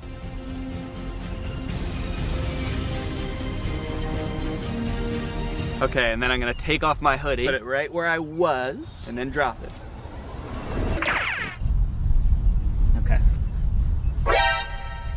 There was a person. Now that all of the TikToks have been recorded, edited, and posted, let's see how people responded to that. We're gonna go from the least viewed video to the most viewed video, starting off with Addison Rae's dad. So this was the first video that I posted, and it is by far the least liked out of any of the TikToks. It has 45,000 likes. I think people were just confused. Nobody really got the reference. The general consensus amongst the audience is that I'm going insane. Second most liked comment is, "Nurse, he's out again? Is everything okay at home, Danny?" Okay, I was doing these TikToks to make myself seem like a really cool, awesome dad, and kind of feel like it's not working based on that comment. Oh my god, he's lost it. What is he planning? Or is he just having fun on TikTok? All right, he's either planning a video where this is some kind of satire, or he's actually just having some fun, challenging Jake Paul to a fight, begging him to meet up, and sharing some funny videos. Maybe this is just who Danny is now. Okay, next up was the Shaq TikTok. Lots of people praising my very calm demeanor in this picture. You look so comfy and at ease. You don't look terrified for your life at all. Looks like they were really nice. And then one kind of eerie comment. "Please don't die, I love your content." Do they know something that I don't know? I look closer and this was posted by my doctor. Oh no, he's actually been commenting a lot on here. He says, "The test results just came back, it's not looking good. Love your content though. Also, was Ice Spice cool?" Just feel like there's better ways he could have contacted me. Someone said, "Is this real?" And then someone commented under it, "No, it's AI. Look at Ice Spice and Taylor's eyes, or the guy on the right, his hands, or the sunglasses just floating on his shirt." So I guess he's talking about this guy, saying, "No, it's clearly AI. Just look at this dude." Which, is kind of fucked up, because it's not AI, that's just a real guy. Everything in the image is real except me. And even I am real. I'm a real person. I just wasn't in that picture. It's kind of interesting as AI has gotten more popular how whenever anything is fake now, all of the comments are AI. It used to be whenever something was fake, all of the comments were Photoshop. Even if it was a video, it would always be attributed to Photoshop, and now it's AI. Even in this case, when it was actually Photoshop, the accusation that gets thrown out is AI. It's just kind of something interesting I noticed. After I posted that TikTok, I was starting to get a little bit worried. I started this video with hopes of becoming the coolest TikTok dad on on the platform before it got deleted. And based on these comments,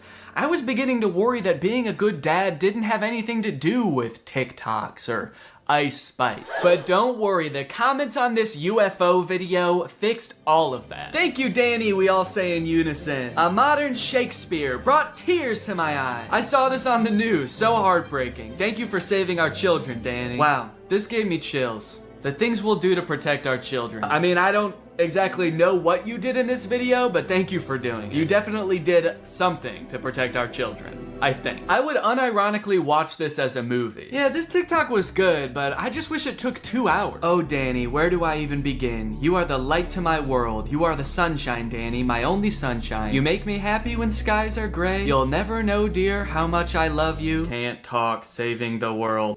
All right, second place, the silver medal of dad TikToks goes to the Scooter in the Woods TikTok. Raking in a whopping 1.1 million views, 295,000 likes, people are really vibing with oversharing strange location dad. One fun thing about posting all of these videos is seeing people comment trying to guess what the video I'm working on might be about based on all of these seemingly unrelated TikToks. None of them have anything to do with each other, so people's guesses were all over the place. But the most common guess, and the one that had the most likes on this particular post was, I'm guessing these videos are him doing AI prompts and seeing which ones go the most viral. Which I think, in a way, goes to show how far AI has come, where I'm replicating real videos that people have made, albeit adding my own little comic twist to them, and people assume that they were generated by an AI. It either goes to show how good AI is, or how bad I am.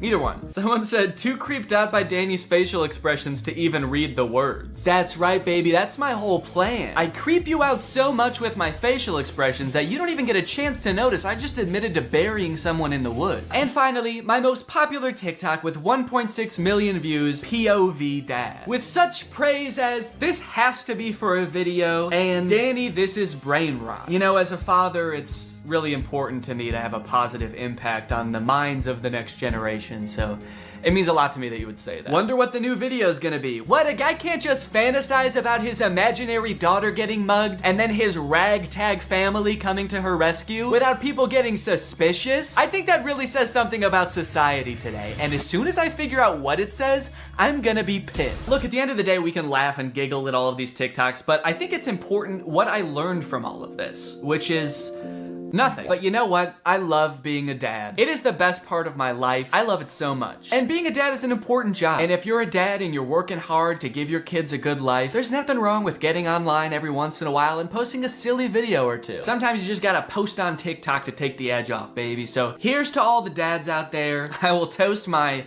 Dr. Pepper Zero to you. Clink! Alright, well thank you guys for watching this video. I hope you enjoyed it. If you're new here and you're not subscribed yet, make sure you subscribe and turn on my notifications to join Greg. I'll see you guys next time. Bye-bye. After MGK released his song Emo Girl and then followed it up by appearing in a bunch of insane interviews with Megan Fox talking about their love life, I think we're pretty good on MGK for a while. We don't need any more music. We don't need any more public appearances. We're good. We don't need to know any more about MGK's personal life. And folks, I think MGK finally took notice and he listened. He said, all right, look guys, I get it. No more music, no more interviews. I'm gonna take some time and I'm going to release a stoner comedy movie instead. So he hunkered down and he wrote and directed this movie, Good Morning, which currently has a 0% on Rotten Tomatoes. We got a good thing going here. 2 movies in a row with 0% on Rotten Tomatoes. What's the opposite of a Renaissance man? You know how people, when people can like act and sing and direct, like Donald Glover, people call him a Renaissance man. MGK is like a Dark Ages man. MGK is a medieval man. Also, sorry if I sound sick. Sorry. The moment this movie starts, MGK, aka his character London Clash, gets kind of a weird good morning text from his girlfriend Apple. Who's texting me? Oh, it's Apple. The text say, I wish I didn't have to do this through text, and then good morning, but she spells morning with a U. Now you might think that this would make London a little bit confused, but then realize, oh, it's just a typo. And you'd be right. He does have both of those thoughts. The problem with this movie is that the entire movie takes place between those two things happening. This entire movie is about MGK being confused about what those texts meant. Before he gets too concerned, he has to Google what morning with a U means. He's like, my fans are probably young enough that both of their grandparents are still alive. I should probably explain what morning is. Well, today should be interesting. Yeah, they let you know right away that this movie was written by a millennial. Well, today's gonna be kind of weird. MGK wrote the entire movie like this. So this just happened. Yeah, so the conflict at the beginning of this movie is that London thinks that Apple is breaking up with him. That text was a breakup text. Sorry to have to do this through text.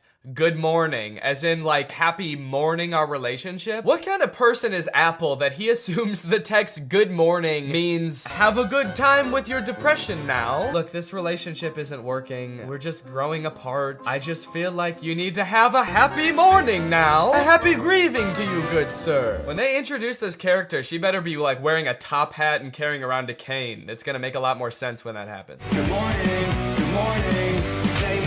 Today might suck, guys. I'm adulting today. All right, guys, it's time to attend the MGK School of Acting. You're about to step into an ice-cold shower. How do you react when the water hits your body? Shiver! Rub your arms and make yourself warm. Okay, those are good answers. Let's ask Professor Gun Kelly.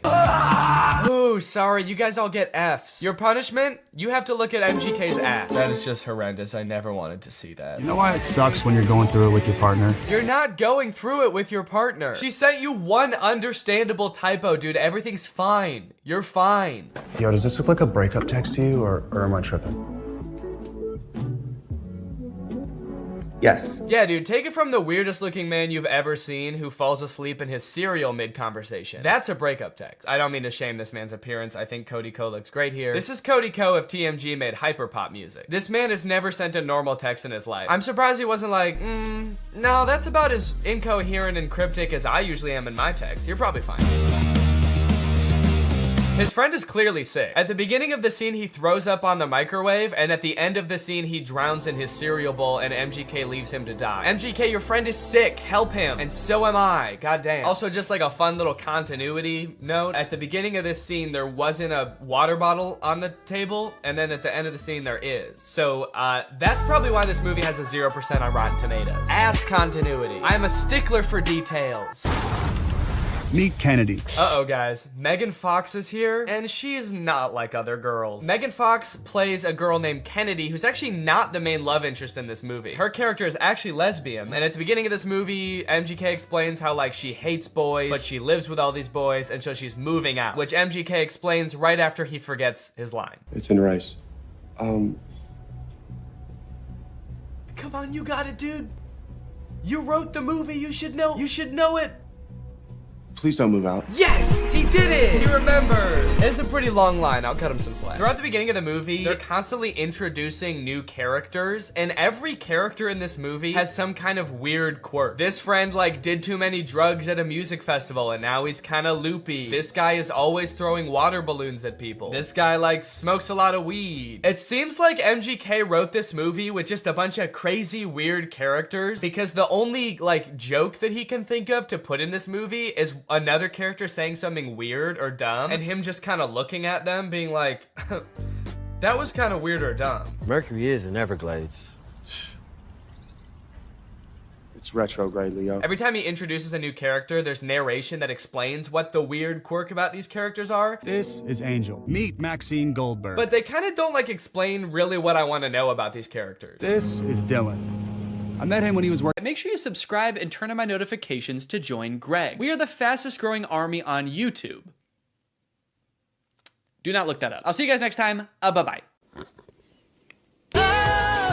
What's up, Greg? I've wanted to make a video about the High School Musical movies ever since I started making videos about DCOMs almost 5 years ago. More so as just an excuse to go back and watch them, because when I was a kid, I really liked these movies. And if you're a millennial, chances are you did too. And you were also too scared to admit that to any of your friends. I don't know why as an 11-year-old I felt the need to pretend that I didn't like a movie that was, you know, made for 11-year-olds. As if all my friends were gonna be like, High School Musical? I don't know, man. Sounds a little immature to me. I only watch war footage. I'm a very violent young man. Either way, something I did not realize as a kid is how low budget these movies were. The first movie was made on a budget of $4.2 million, which might sound like a lot, but Zombies 3, which is a newer DCOM, cost $40 million to make. In Zombies' defense though, they needed the money. Those werewolf costumes looked pretty expensive. High School Musical was shot in just a couple of weeks. In fact, they were so strapped for cash, they couldn't even afford a real title. Apparently, High School Musical was just the working title for the script, and they were like, we'll come up with a better one eventually, and then they didn't. I'm very excited to see if these movies hold up to my jaded adult eyes.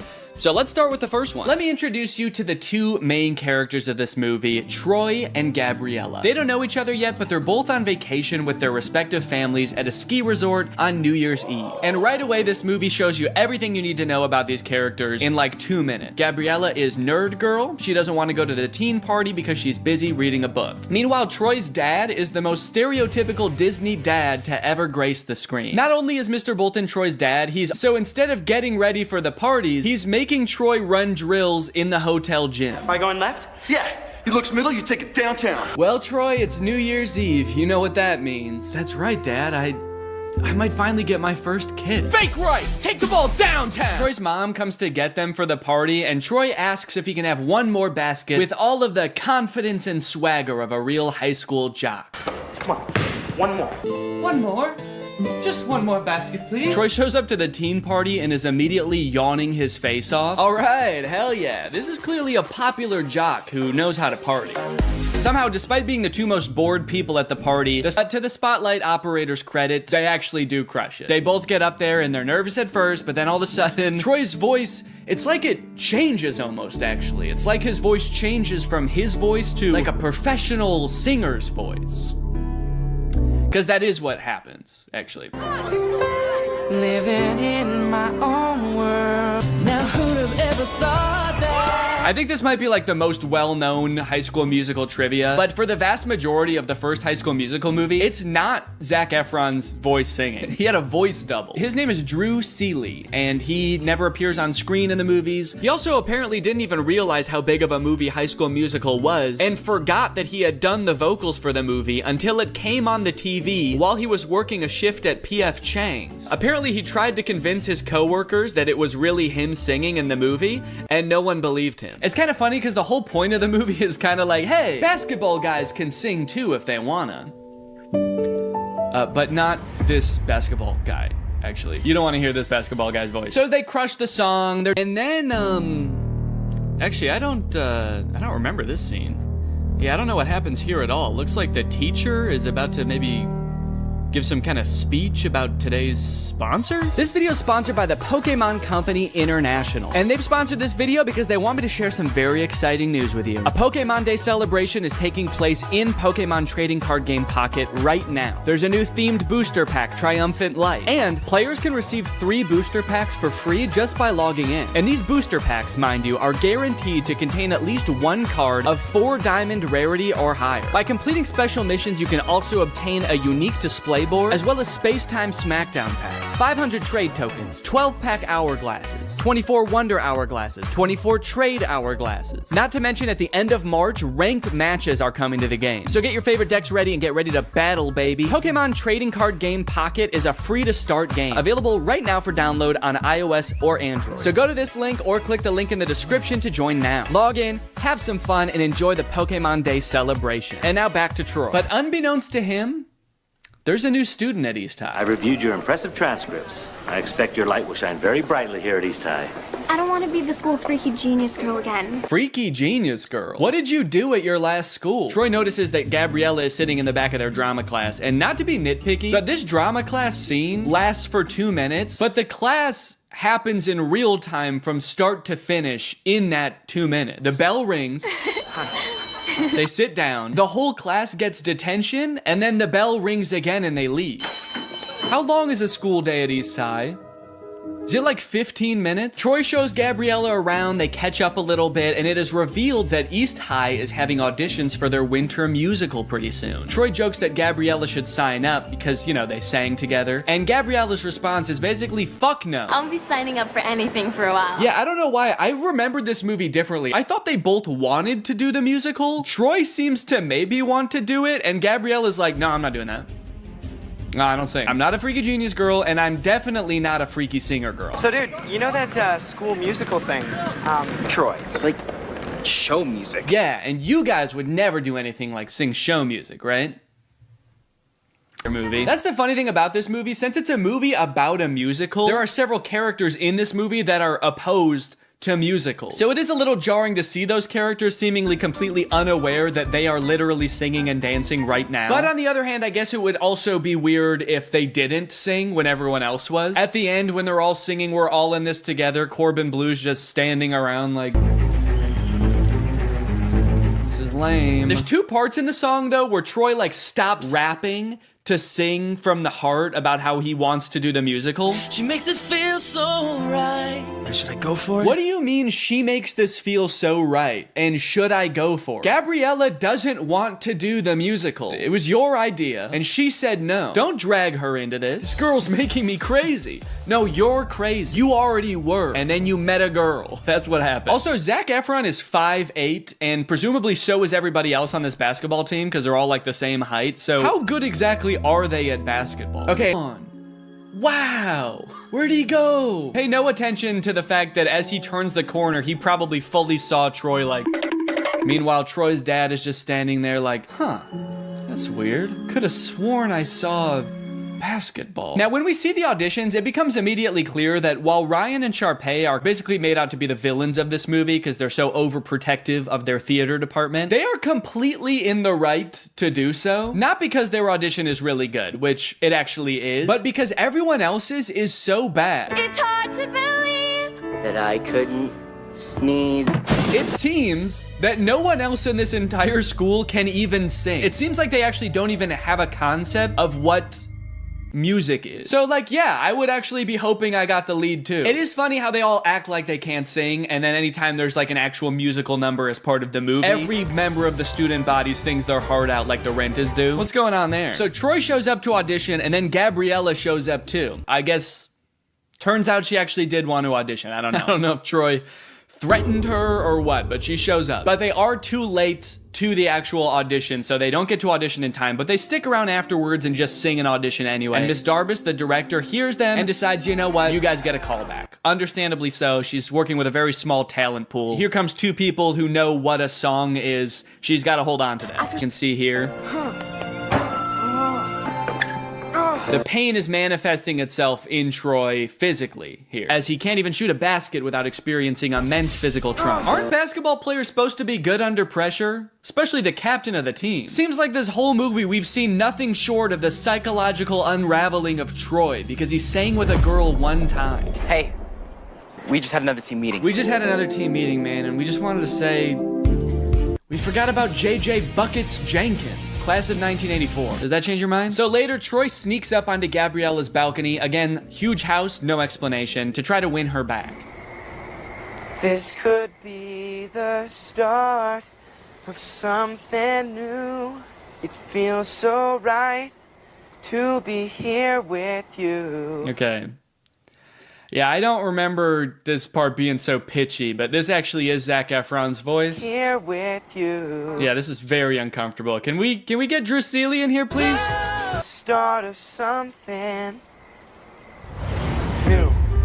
It's a Pears audition. Saying it's a Pears audition kind of implies like I would audition without you if I could. I guess Troy meant what he said earlier to the webcam. He really does not care about Gabriella. He just wants to be in the musical. Gabriella is not important. You might make the mistake like I did when I watched this as a kid of thinking this is kind of like a Romeo and Juliet story about Troy and Gabriella. And it is a Romeo and Juliet story, but Gabriella is not Juliet. Juliet is just the musical. Can't help but feel like all that screaming at you and making you play basketball until your hands bleed has had some kind of negative effect on you. But all I want in life is for you to be happy. While playing basketball, I am still demanding that. Thanks, Coach. Dad. Let's stick with Coach unless you win, all right? Sharpay and Ryan try to throw another wrench into Troy and Gabriella's plans of attending the callbacks for the musical by getting the callbacks changed to the exact same time as not only Troy's championship basketball game, but also Gabriella's decathlon tournament. So the gang has to create a diversion. That way they can make all three events. So Gabriella, and sing and dance with them like you learned a valuable lesson. Get out. If Gabriella dropped dead right now, you would dance on her grave. And that's High School Musical 1. Many people lovingly remember Little Viking Boy from the first High School Musical movie. And while he rocketed to stardom in the wake of the first movie, his troubled life and fall from grace has been the subject of many concerned Twitter threads in the 19 years since. Do you know why I pulled you over today, sir? Huh? I said, do you know why I pulled you over? You're all over the road. Huh? All right, you want to play tough, asshole? That's fine. Huh? All right, step out of the vehicle, take off that helmet. No, I can't take this off. It's a birth defect. It's part of my body. Are you drunk? I don't know, huh? Let's think about that. Does crack get you drunk? Let's think about that for a second. Let's all think. Does crack get you drunk? After 15 DUIs and 3 counts of kidnapping exotic animals, Little Viking Boy was sentenced to life in prison. Authorities claim that it's here he became head of an extremist religious cult. His followers helped him escape in 2023, and his current whereabouts are unknown. Although he does occasionally post to Instagram to frantically proclaim the end is near or post a brand deal. Every morning I wake up and I drink 6 bangs. High School Musical premiered to 7.7 million viewers, a record that has only been broken a handful of times in the nearly 20 years since. But one of my favorite things to come out of the success of this movie, which I totally forgot about until I was making this video, was the live concert. I forgot about this until I went to the library to check out the DVDs for the 3 movies, and they happened to have a DVD of the recording of High School Musical in concert. This feels pretty unusual even to this day for a Disney Channel movie to put together a live touring concert featuring the actual cast of the movie, selling out arenas with audiences in the tens of thousands around the world. But it wasn't the whole cast, actually. Zac Efron couldn't be there because he had a commitment. He was filming Hairspray at the time. So who did they get to fill in for him? Living in my own world, didn't understand. It's Drew Seeley! Drew Seeley! I'm sure they advertised the fact that Zach wasn't going to be there and Drew would be in his place, but I have to imagine every concert, there were like 1 or 2 kids that were like, what the fuck? Zach looks different in person. With all the success of the first movie, they had to crank out a sequel fast, which they did, releasing High School Musical 2 in August of 2007. And you might think it would be impossible for them to catch lightning in a bottle twice, but oh baby did they. What time is it? Sequel time. First things I noticed is that despite only a few months having passed from the events of the first movie, Troy looks drastically different. His hair is much darker, he has a different haircut so you can see his ears now, but most strikingly of all, his eyes have somehow become more blue. You actually listening? His eyes were already pretty blue in the first movie, but they're piercing in this film. It is scary. Get some contacts, you freaks. The class immediately erupts in celebration. They throw their papers in the air, start dancing around, and did Chad just kiss his teacher on the neck? Yeah, he just kissed Miss Darbus on the neck. That's too far. Luckily, it doesn't look like she cared. She's just vibing. Good to be chilling out. We finally get to hear Zac Efron actually sing in this song, and I hate to admit it, but he sounds pretty good. I'm sorry, Drew. Your services are no longer needed. Why does he do that? Now, the trouble in this movie begins because Troy wants to make some extra cash this summer. His parents are making him pay for college, despite them clearly being very wealthy, taking vacations at ski resorts and living in a literal mansion. You can't see it, but he's actually not talking about that girl in his grade. Miss Darbus is just standing right outside of frame. Why does he look so confused there? It's like it never occurred to him that T could be for Troy. He's like, oh, I actually thought it was a cross, but yeah, T for Troy. That's my name. Now that the school year's over and basketball season isn't starting back up again for months, it's time for, you guessed it, basketball practice. Fake right, Troy, fake left. Take the ball uptown for a fancy dance. This post-workout scene has a lot of gems, like Mr. Bolton's insanely long shorts. Dude is criminally insecure about his knees. Also, Troy about to drink from an entire gallon of milk from the fridge. And then he gets a phone call revealing that his ringtone is Get Your Head in the Game. Uh-oh. Is that a real song in this universe? So in the first movie, it seemed like Sharpay might have had a little crush on Troy, but in this movie, she's got a big crush on Troy. She's like, he's the most popular guy in school, and I think I'm the most popular girl in school. It's a match made in heaven. So she pulls some strings at her family's country club to get Troy a summer job there. The only catch is Troy requests to get like the entire school hired, and somehow that works. So Troy shows up. Dirty girl who loves to hip-hop dance got a job there. You got Vanessa Hudgens stunt double working there. Montez, it would seem your lunch break does not start for 3.5 minutes. In order to keep the conflict of this movie moving along, they have to make it seem like because they are just kids. So some of the insane demands that their job is asking of them is just like, hey, can you show up to work on time and make sure you clock out at the end of your shift? And the entire student body of East High is like, we're in prison! They're not gonna pay us until we provide a service? What kind of dystopian universe is this? Mr. Fulton is 100% correct to be strict, by the way. Several times throughout this movie, he catches them doing things they're very clearly not supposed to be doing. If I was a basketball recruiter and I saw that championship game, I would be more concerned about the lights going out and then everybody leaving at the same time to watch them and come back and win the game like nothing happened. And then also how they all sang a song after that. That's what I would be concerned about. But yeah, I'm sure he played well too. You know, between the two of us here, we pull a little weight over at the school.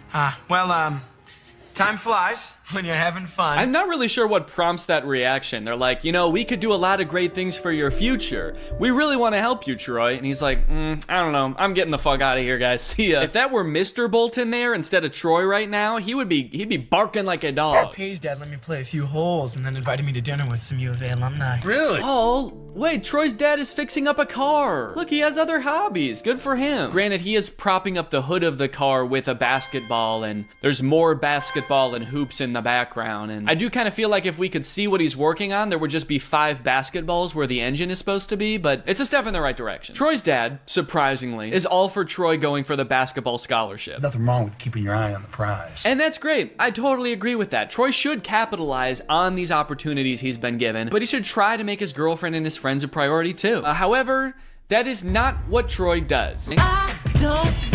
This song is great, but tell me why at the end of the song, Ryan and Chad are wearing each other's clothes. Because they don't ever address that. It's such a confusing part of the movie. Why did they change clothes? When did they get naked? So I was confused about this, so I actually went looking and I found an article where the 2 actors explained what happened. The outfit swap was actually suggested by director Kenny Ortega. Quote, he had the on-the-fly idea at the last minute, Blue said. We had already done 1 take of that scene and he did the usual thinking gesture and said, switch outfits. Bro was cooking. Bro was, I don't know what he was cooking, but bro was cooking something. Hey. We missed out on a fun night. Hell yeah, dude. You know, powerful lyrics aside, I actually have no clue what he's decided on at the end of this song. He's kind of just like, you can bet on me. I'm gonna end up on top. I got this. And it's like, what are you actually gonna do though? Are you gonna get Gabriella back? Are you gonna do the talent show? He's like, no, I was just gonna stand on top of this mountain for the rest of the summer, actually. No one can be mad at me up here. The end of this movie is messed up. Sharpay actually turns her act around. She previously got the Wildcats banned, and that's the end of the movie. And now I'm very excited to watch the 3rd movie. But before I do, there's something I need to address. I feel like there's something deeply wrong in these movies. And I feel like I'm finally starting to get a handle on it. These movies, like, they don't really feel like musicals. And it took me a while to figure out why. So to explain it to you, we're gonna have to go back to medieval Europe. In a French town in 1518, some 400 people became inexplicably overcome by an urge to dance. They did so for weeks on end. This dancing plague, as it was later coined, lasted for months and only ended when participants were either so exhausted that they collapsed or so exhausted that they were dead. Authorities tried to stop the dancing, even hiring musicians to play vigorously to try to help them get all the dancing out of their system. This, of course, made things much worse. This event has baffled scientists and historians for years, but many believe it could be the result of a particular type of food poisoning. Yeah, crops like rye can end up growing a type of fungus that basically makes you crazy. Could it be that this is what's happening at East High? In the High School Musical universe, the characters, they sing and they dance, and at first you might think this is just like any other musical, artistic depiction of how they're feeling. But a closer look reveals something shocking. Well, firstly, sometimes they definitely are actually singing, like at the karaoke party. Now, you might think that a moment like Get Your Head in the Game is totally different. You know, that song doesn't really exist within this universe. But what is Troy's ringtone in the 2nd movie? But how could an entire school become poisoned by a rare fungus? This man, who convinced us he had relevant qualifications, believes it could have been a certain freaky genius girl. It could be that by growing a fungus in a lab, Gabriella was able to manufacture a sort of singing and dancing craze to control Troy, who I'm pretty sure would have never done all of that stuff had he not been under some kind of drug-induced hysteria. After all, Troy is so cool and singing is for weirdos. So it could be the fungus, or maybe Gabriella's some kind of fucking witch. The High School Musical bonus soundtrack. You love High School Musical hits like Get Your Head in the Game. Well, now's your chance to own the extended soundtrack, featuring songs that didn't quite make the final cut, like Coach Bolton's Crisis. What's up, guys? I'm 16. I'm the new player on the basketball team. I'm really excited to play. Yeah, Mr. Bolton, we know it's you. And Gabriella's on the news. A little boy drowned in the pool. Oh no. A little boy drowned in the pool. No. Where was the lifeguard? Having a picnic. And a preview of the finale song from High School Musical 3. We're all friends together with each other. We're all together at the end again, and we're friends. We're still friends. And classmates. We go to school together. We learned a lesson, and now we're gonna switch clothes. Gift from the guy. High School Musical 2 broke the premiere record that the first High School Musical had just set. Instead of 7 million viewers, this one had 17 million viewers. So of course, they had to make a third one. High School Musical 3, Senior Year. The only one in the franchise with a subtitle. Now, outside of the fact that they're all seniors in this movie, which I can tell by the title of the film, I actually know next to nothing about this one. I've never seen it. Yeah, I know I made it sound like I was a really big High School Musical fan, but by the time the third one came out, I was 14. And unlike the first two, this one came out in theaters. And as a freshman in high school, I was much too embarrassed to ask my friends if they would go see a High School Musical movie in theaters with me. So I decided it would be way less embarrassing if I waited until I was 30 years old to watch it for the first time in front of millions of people. And we're back at East High, baby. Zach's playing basketball. There's a dog in the crowd. Is this an Air Bud crossover? Zach's like, oh, my head's just not in the game tonight. Can we get in the sub? This gold lab comes in and just slam dunks it a couple times. In value than the other two. I'm curious to see the budget on this bad boy, because this movie looks like they actually, like, lit it. The other two just kind of look like they set up cameras and started filming, but there's lights in this one. So now they're having like the biggest high school rager ever, and they expect us to believe that they're not in. I sense a conflict in the movie. Troy's going to University of Albuquerque to play basketball, and Gabriella is going to learn how to create the singularity at Stanford. So they sing a song about cherishing the present moment. Did they like challenge themselves to make a song with no dancing in this one? They're like, what if we just sat for a whole song? Oop, now he's up. Oh, that was it. That was the whole dance. Nah, it doesn't work with this song. Is University of Albuquerque like a really good school for basketball? I feel like I've never heard of them before. All the basketball players are like, we gotta get to U of A, man. It seems like that's just like the closest college that has a basketball team. Meanwhile, Gabriella's going to Stanford, Sharpay's going to Juilliard, and they're like, I don't know, we can go play basketball down the street. For the record, the reason I've never heard of the University of Albuquerque is because it's a Catholic liberal arts school that actually, closed in 1986. So just spending like an unnecessary amount of time being like, these two are in love, okay? Don't forget that they're in love. That way, when whatever happens, we're gonna all be sad, all right? So that way, when Troy picks U of A and Gabriella gets hit by a bus, it's gonna be sad. I think they're gonna end up going to the same college. They couldn't possibly end this entire series by being like, they didn't actually like each other that much. They're just gonna call it quits. Yo, this movie's kind of funny, man. Makes me look weird. Do I want classic or vintage or plaid? I like that they're like, should I wear plaid or ruffles or a really old suit? And it's like, no, you should wear, just go to Men's Warehouse and ask for a prom tuxedo. Should I wear the ugliest thing that you've ever seen? No, just tell them you're going to prom and they'll just give you the most generic tux you've ever seen. We're thinking about going to prom. We're Troy and Gabriella. We like each other. Also, the stakes feel very low right now. What am I supposed to be worried about right now? Troy is like, I don't know what college I want to go to. And Gabriella's like, I also have choices to make. I still have decisions to make too. And she has not elaborated. And so I don't know what I'm supposed to be worried about. Now they're at some kind of junkyard. Just hanging out at a junkyard as if we've always known that this is what they did. Finally, the boys are back at the junkyard. So that we had a song establishing that Troy and Gabrielle are in love. Now we have a song establishing that Troy and Chad are friends. This kind of reminds me of senior year in high school when I danced around in the junk. It's weirdly similar, actually. Oh. Whoa, the junk men who live in the junkyard are here. What's going on? What if Troy and Chad turn around and see them and they're like, whoa, what the fuck, who are you? Maybe I'll just stay here next. Why do I always have to make sense? Why can't sometimes I just say, What are you gonna, tell me about this Juilliard? The only dad to ever be pissed off that his son is getting considered for a scholarship at one of the most prestigious colleges in the country. And that's it. That's High School Musical, baby. As far as endings go, I think they did a decent job with a nearly impossible task. It's a Disney Channel movie, so it's not like they can just like make everybody break up and go their separate ways at the end of the movie. That would be too sad, obviously. But they also can't make everybody just go to the same college and do the same thing, because that would be unrealistic. So it leaves the door open. My only issue is that in doing that, they kind of don't really provide any closure. Feels like they kind of just pushed Troy's decision of what he wants to do with his life further down the road. But if you are looking for some closure for Troy, I might have something that helps.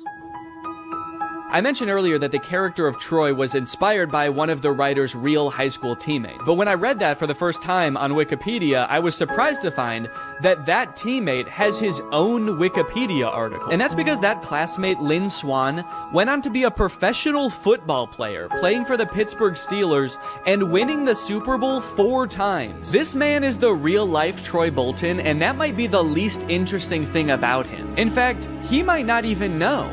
It really helped you in your game. All the things that ballet taught you, you applied that to the football field. Touchdown, Pittsburgh! Did you catch any flack from your teammates about taking ballet? I mean... Oh, always. It's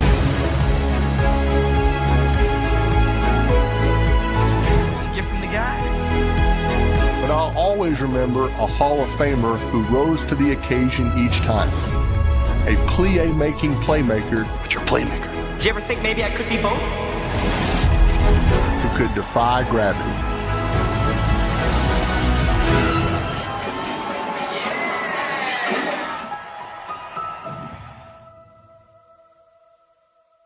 What's up, Greg? New technology truly fascinates me. A new gadget being introduced to the world has the potential to change the way we live, learn, and communicate. Or, more interestingly, it could flop and become a laughingstock of the internet. Which is why a few weeks ago, I was thrilled to discover the unveiling for a project called the Humane AI Pin. This might be the worst product presentation I've ever seen for one of the strangest products I've ever seen. Apparently, Humane AI is a new tech startup founded by 2 former Apple employees and current lovers, Imran Chowdhury and Bethany Bongiorno. Their mission is building innovative technology that feels familiar, natural, and human. Okay, first thing that's sticking out to me is that none of those words were useful. Also, do I really want my technology to feel more human? I've never wished my MacBook to be more fleshy. Also, Humane AI is such an unsettling name for a company. I'm sorry. You lost me right off the bat. I feel like the only times I ever even hear the word humane is when we're talking about like factory farming or something. Don't worry, dude. When this AI takes over, it is going to be super humane in the way it slaughters us. It will not violate the Geneva Convention, unlike other AIs, Siri. All right, let's go ahead and watch the product presentation and let's see if you think it's as weird as I do. Welcome to Humane. Thank you. This is the Humane AI Pin. Cool. It's a standalone device and software platform. So the intro does have a very threatening aura about it, doesn't it? The sterile white room. They're both so serious and they're unboxing a mysterious device. I feel like I'm about to be tortured for information. Oh. What is that? This is the Humane AI Pin, and it is the last thing you will ever see. Ah! It's a standalone device and software platform built from the ground up for AI. Okay, so it's some kind of mobile device. It's built from the ground up for AI, and I'm very excited for them to tell us what that means. It comes in 3 colorways. Okay. Got Eclipse, Lunar, and Equinox. Those are not colors. There's 2 pieces, a computer and a battery booster. Now, the battery booster powers a smaller battery inside the main computer. Okay, great. What does it do? And this is how we achieve our all-day battery life. Oh, great. It's got all-day battery life. That way you can spend all day. There are no wake words, so it's not always listening or always recording. In fact, it doesn't do anything until you engage with it. Okay, thank God. So it doesn't record me. That's good to know. For a second, I was worried that it almost had one feature. Who is this for? What kind of person needs to hear about what colors a device comes in before they'd even consider hearing about what it actually does? Also, 2 of the colors are black. You designed 3 colors and 2 of them are black. You couldn't come up with a 3rd color? Also, I'm sorry because I know that not everyone is super comfortable in front of a camera. It's not a skill set everyone has. But maybe you guys should have like hired a spokesperson or something instead of letting the world's 2 sleepiest CEOs do this product demo. The battery booster powers a smaller battery inside the main computer. Are they okay? This thing has all-day battery life. That's because it actually feeds on your life force. I've had mine on for 3 months, and you probably can't even tell the physical toll it's had on me. And your engagement comes through your touch, voice, gesture, or the laser ink display. Whoa, wait, okay. Holy cow. We have a feature. It actually does something. I will admit I was not expecting that. Why didn't you lead with that? I mean, I don't know what that is or what it does, but at least it's something. It looks futuristic. I don't know about the name laser ink display though. That doesn't sound very futuristic. The laser ink display. Sounds like a printer. It also comes with its own connectivity built right in. Our own Humane network, connected by T-Mobile. Our very own network. That is T-Mobile's network. We were able to pack a lot of technology into something really small. Tell me about it, dude. I can barely even count all the technologies you put in this thing. You got the laser ink display, all-day battery, black. Is that a technology? They continue for a while just using buzzwords and vague expressions to explain what this thing does until like 3 minutes into the video when they finally give us a demonstration of something tangible this thing can do. Play the song How Music Makes You Feel Better. Doesn't look like it's making him feel better. We've partnered with Tidal, which you get out of the box. Okay, finally, we know one thing it can do. It can play music. And not just how you would normally listen to music either. You can give it little riddles to try to figure out what songs you want it to play. Play music written by Prince, but not performed by Prince. Give me songs written by firstborn left-handed British women who have never been to Ibiza that weren't released on weekends or holidays. Can Alexa do that?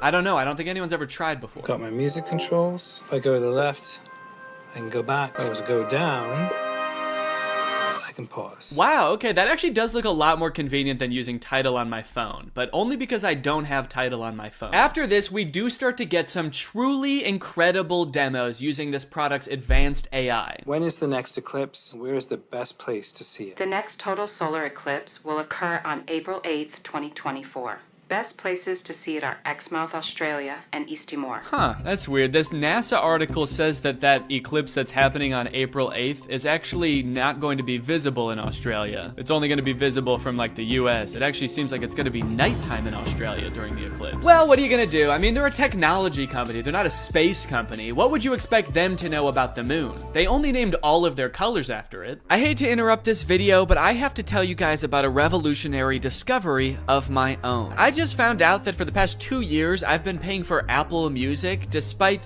not having any recollection of ever signing up. I don't use Apple Music, but nevertheless, I've paid them like $200 without ever even having used their service. I think this is a pretty relatable issue in this age of subscription services. And something like this could be happening to you too, but luckily, today's sponsor, Rocket Money, is here to help. Rocket Money is the personal finance app that helps you cancel subscriptions, lower bills, and manage your money better. Rocket Money is super helpful with things like my recurring Apple Music charge, because not only does it help you identify recurring charges, it also helps you cancel them. You can actually cancel subscriptions right within Rocket Money's app with just a couple of taps. You don't got to worry about navigating the service's own website. You don't got to worry about pesky customer service calls. Here's why I think this is going to work for you, because Rocket Money has saved its customers an average of $720 a year, with over $500 million in canceled subscriptions. So to save more and spend less, join the over 5 million members using Rocket Money today. Go to rocketmoney.com rocketmoney.com/Danny or click the link in the description to get started today for free. And you can also unlock even more features with premium. That's rocketmoney.com/Danny to get started for free. Thank you to Rocket Money for sponsoring this video. And now back to said video. How much protein? These almonds have 15 grams of protein. Great. Those almonds for sure do not have 15 grams of protein. An entire cup of almonds has 20 grams of protein. This dude was holding like 9 almonds. Did I think he was asking about his whole hand? Because that actually might be accurate. I'm gonna eat it. Enjoy it. Guys, I hate to say it, but I don't think your thing works. You only asked it to do a couple things and it got 2 of them wrong. He does do a demo where he sends a text later in the video and that seems to work. Tell Andrew I'll be there later tonight. But to be fair, we never see the person receive the text. I got a weird text from Imran that just says, learned how to go potty big boy style. Interestingly, after people started to realize that all of the information in this demo was wrong, they actually re-uploaded the video pretending that the pin gave the correct answer the entire time. How much protein? A half a cup of almonds has 15 grams of protein. Don't believe it. That's humane propaganda. The AI pen allows you to shop in the real world. How much is this online? This is $28 online. Great. Buy it. That one is super confusing. It doesn't give you any information on where it's getting that price, where you're buying it from, when it will arrive. I feel like you need to give it at least some specifics, otherwise it's definitely gonna mess up your order. Go ahead and buy this book. Sending to Sudan. No, send it here. You didn't specify. Sending to Sudan. Shit. Now, if you're wondering how you can get one of these things, the prices range from $700 to $800 for the more expensive colors. And they're estimated to ship in March of 2024. Now, you might be thinking the price of $700 is a little bit high for this thing, but think about it this way. What other product on the market can so accurately tell you how many grams of protein aren't in 9 almonds? Okay, they've also got this little short film about the human experience using their AI pin. Isn't life about what we experience? What we smell? Can I eat this? Yes, dragon fruits are low in sugar. What is this thing, my mom? Can I drink this? Not before you finish your vegetables. And say please next time. What did you just call me? I am your pin, young man. Dude, I want to buy this thing just for that feature. I want to hold every object, creature, and human in front of this thing and ask if I can eat it. Do you need something from me? Can I eat that? Analyzing. Oh, no, you can't eat me. I'm a person, so. High fat content detected. Rude. 1 gram of protein detected. That can't be right. Tiny balls detected. All right, what the hell? Enjoy it. Yes, yummy. Wait, stop. No, you cannot eat me. I'm a human. All right, man, who do you think I'm gonna trust? You or my $700 pin? Last time I checked, this pin doesn't have tiny balls. This thing tells me what to eat, when to eat. It even suggested this very fashionable outfit I'm wearing today. Is that why you're not wearing pants? They're in Sudan. What we hear? Hey, what should I get here? What is this interaction? Who are those people? Does he know them? Man, if he's in a different country where he doesn't speak the language, I would not trust that pin. Based on everything we've seen so far, who knows what it's saying to these people? What we see? Capture this. Dude, parents are gonna love that feature. Me walking around a park with my AI pin. Capture this, baby. Capture.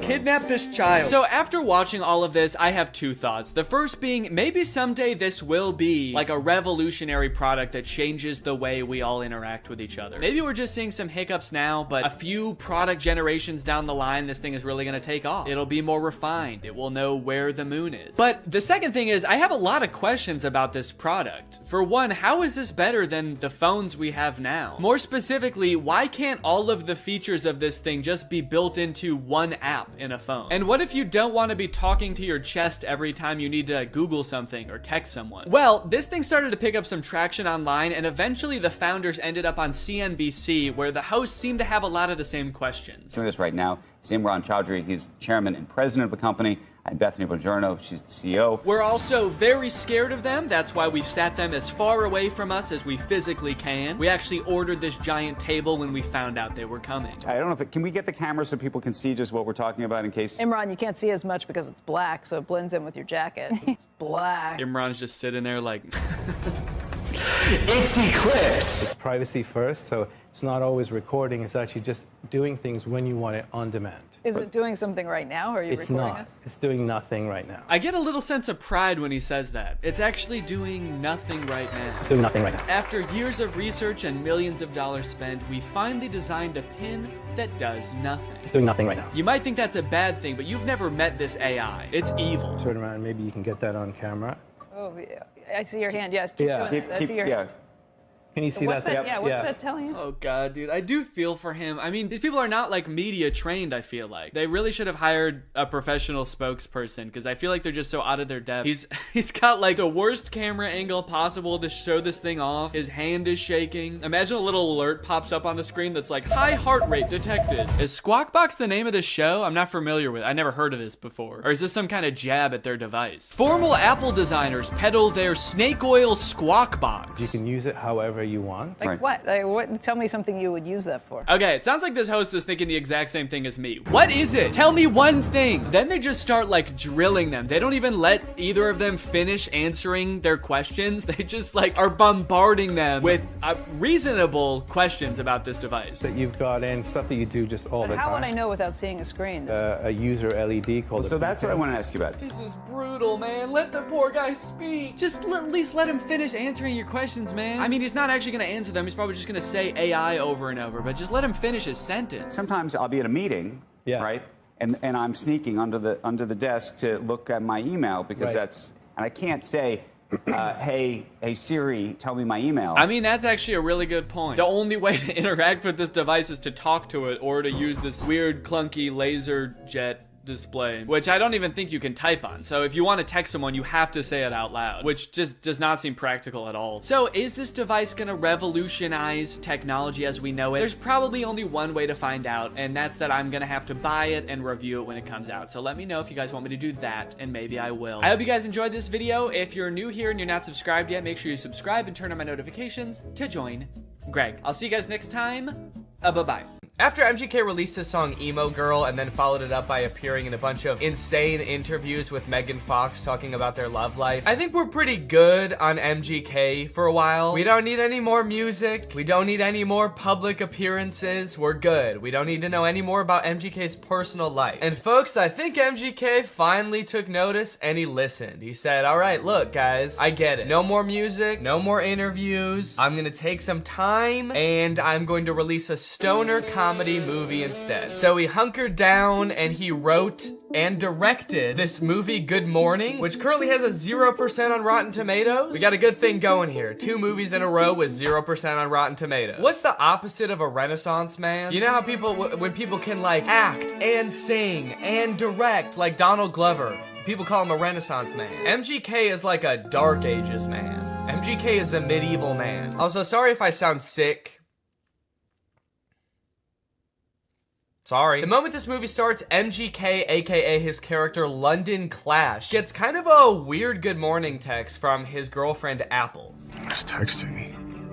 Oh, it's Apple. The text say, I wish I didn't have to do this through text, and then good morning, but she spells morning with a U. Now you might think that this would make London a little bit confused, but then realize, oh, it's just a typo. And you'd be right. He does have both of those thoughts. The problem with this movie is that the entire movie takes place between those two things happening. This entire movie is about MGK being confused about what those texts meant. Before he gets too concerned, he has to Google what morning with a U means. He's like, my fans are probably young enough that both of their grandparents are still alive. I should probably explain what morning is.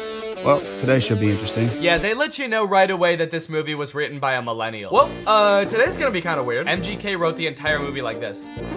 So this just happened. Yeah, so the conflict at the beginning of this movie is that London thinks that Apple is breaking up with him. That text was a breakup text. Sorry to have to do this through text. Good morning, as in like happy morning our relationship? What kind of person is Apple that he assumes the text good morning means have a good time with your depression now? Look, this relationship isn't working. We're just growing apart. I just feel like you need to have a happy morning now. A happy grieving to you, good sir. When they introduce this character, she better be like wearing a top hat and carrying around a cane. It's gonna make a lot more sense when that happens. Good morning, good morning. Today might suck, guys. I'm adulting today. All right, guys, it's time to attend the MGK School of Acting. You're about to step into an ice-cold shower. How do you react when the water hits your body? Shiver! Grab your arms to make yourself warm. Okay. Okay, those are good answers. Let's ask Professor Gun Kelly. Ooh, sorry, you guys all get Fs. Your punishment? You have to look at MGK's ass. That is just horrendous. I never wanted to see that. You know why it sucks when you're going through it with your partner? You're not going through it with your partner. She sent you one understandable typo, dude. Everything's fine. You're fine. Yo, does this look like a breakup text to you, or am I tripping?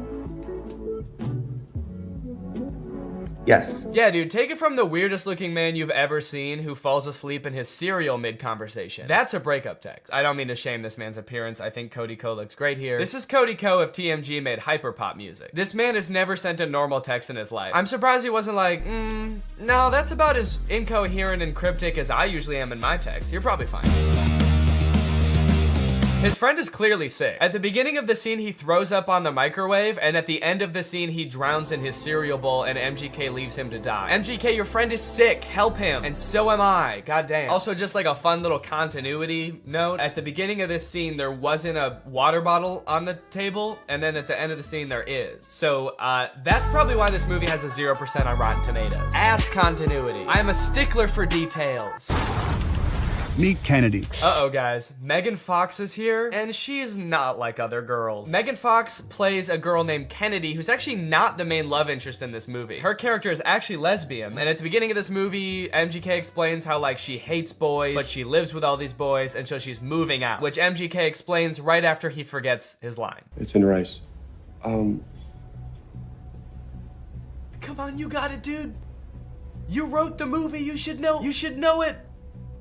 Please don't move out. Yes! He did it! He remembered. It's a pretty long line. I'll cut him some slack. Throughout the beginning of the movie, they're constantly introducing new characters, and every character in this movie has some kind of weird quirk. This friend, like, did too many drugs at a music festival, and now he's kind of loopy. This guy is always throwing water balloons at people. This guy, like, smokes a lot of weed. It seems like MGK wrote this movie with just a bunch of crazy, weird characters, because the only, like, joke that he can think of to put in this movie is another character saying something weird or dumb, and him just kind of looking at them being like, that was kind of weird or dumb. Mercury is in Everglades. It's retrograde, Leo. Every time he introduces a new character, there's narration that explains what the weird quirk about these characters are. This is Angel. Meet Maxine Goldberg. But they kind of don't, like, explain really what I want to know about these characters. This is Dylan. I met him when he was working at In-N-Out, and he used to hook me up with free burgers and shakes. He's been my boy ever since. We don't care that he used to work at In-N-Out. That is so irrelevant. Please tell us why he's so sick. Why is he throwing up and passing out? That's more interesting. The reason that London Clash is so rich and cool that he lives in Rice Gum's house is that he is an actor. So throughout the movie, he's doing actor type things. Like he films this self-audition tape. I don't really know what he's auditioning for. It kind of seems like he's auditioning for everything and also nothing all at once. Okay, this is my impersonation of Draco Malfoy. Looking for drugs. Where's the pot, Potter?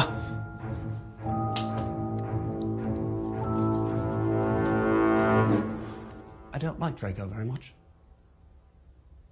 Honestly, this scene is pretty sad. I felt bad watching it. They don't explain what he's supposed to be auditioning for in this self-tape, but whatever it is, Jake Novak has a better chance of getting the role. I want to be the next SNL cast member. Now here's where the movie prevents the second conflict. That's right, this movie has two conflicts. The first is he gets that text with the typo, but the second is that today he has the biggest audition of his career. And no, it wasn't that self-tape audition. I guess they just kind of threw that in for goofs. He's auditioning to be the next Batman. I'm still waiting to hear from my agent about this Batman role. So, throughout the movie, London is faced with two equally important problems. The first, he has to prepare for the most life-changing, career-making audition of his life. And the second is that he's having a little bit of trouble getting a hold of his girlfriend. The stakes can't get much higher than this, folks. But Danny, can't he just prepare for the audition and then try to get a hold of his girlfriend later that day or tomorrow at the latest? No! They could be dead tomorrow. Especially that one guy. He could die any second. They have to do both of them today. This movie kind of feels like a Lele Pons YouTube skit from like 2017, but instead of like 10 minutes long, it's an hour and a half long. From the sound effects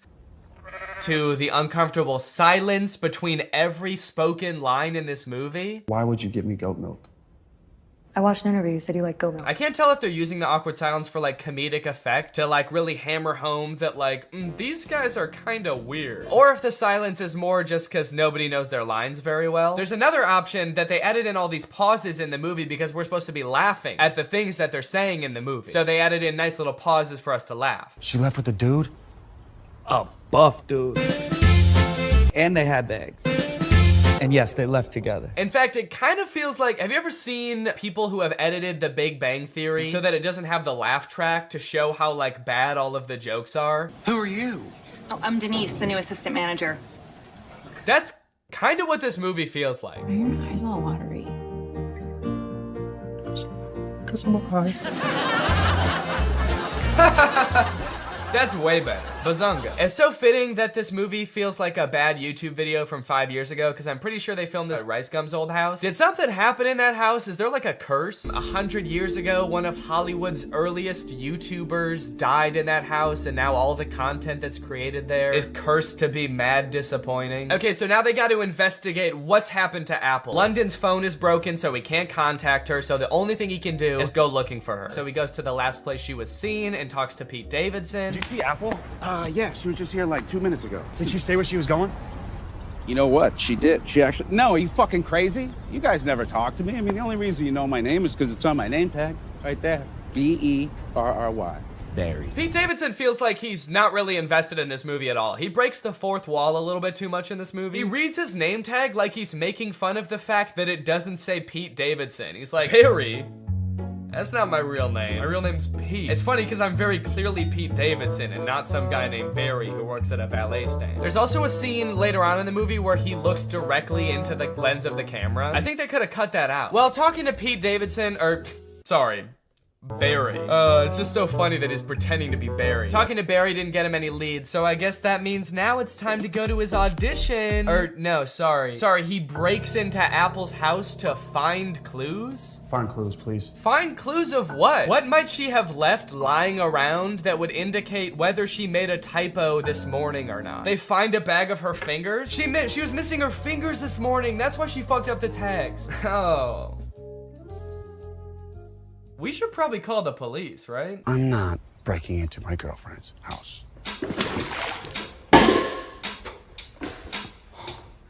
Can't believe I'm breaking into my girlfriend's house. Me neither, dude. Your life is pretty crazy. London Clash is so dumb. He makes the worst decisions at every move in this movie, okay? While they're in Apple's house, one of London's friends knocks over every single urn on the mantle and ashes go everywhere. And so they're like, oh shit, we have to put back the urns and then refill the ashes. But they're like, the only problem is, where are we supposed to find ashes? Where are we gonna find enough ashes to fill up these urns? But like, they didn't lose the ashes. They all just fell on the floor. They could just sweep them up and put them back in urns. It's like MGK was like constantly forgetting what previously happened in movies, and so the plot is being driven forward by things that just aren't problems. So anyway, as I said, this is a stoner comedy. You can probably guess the solution they think of to produce a bunch of ashes to fill back up the urns. I'm a stoner. Yep, they're gonna smoke a bunch of weed. Ah, bunch of weed. This movie's crazy. They're gonna smoke a bunch of weed. Well, at least this dumbass plan that doesn't make any sense is gonna result in like some crazy shit happening, right? Something funny's bound to happen now, right? Wrong. They just spend like 10 minutes having a boring ass smoke session on the couch. And then one of them tries to talk to a lobster. They really sat around writing this movie and were like, what's the craziest thing that could happen while we're high? And then settled on talking to a lobster. You know, since weed is legalized in a lot of places like California, where they filmed this, I feel like stoner comedies aren't nearly as like interesting or edgy as they used to be. You know, smoking used to be kind of like a fringe culture. It doesn't really feel like this is like, it's like that crazy or funny anymore. This is a scene of 4 adults sitting around a living room and obeying the law. Why did you spell it like that?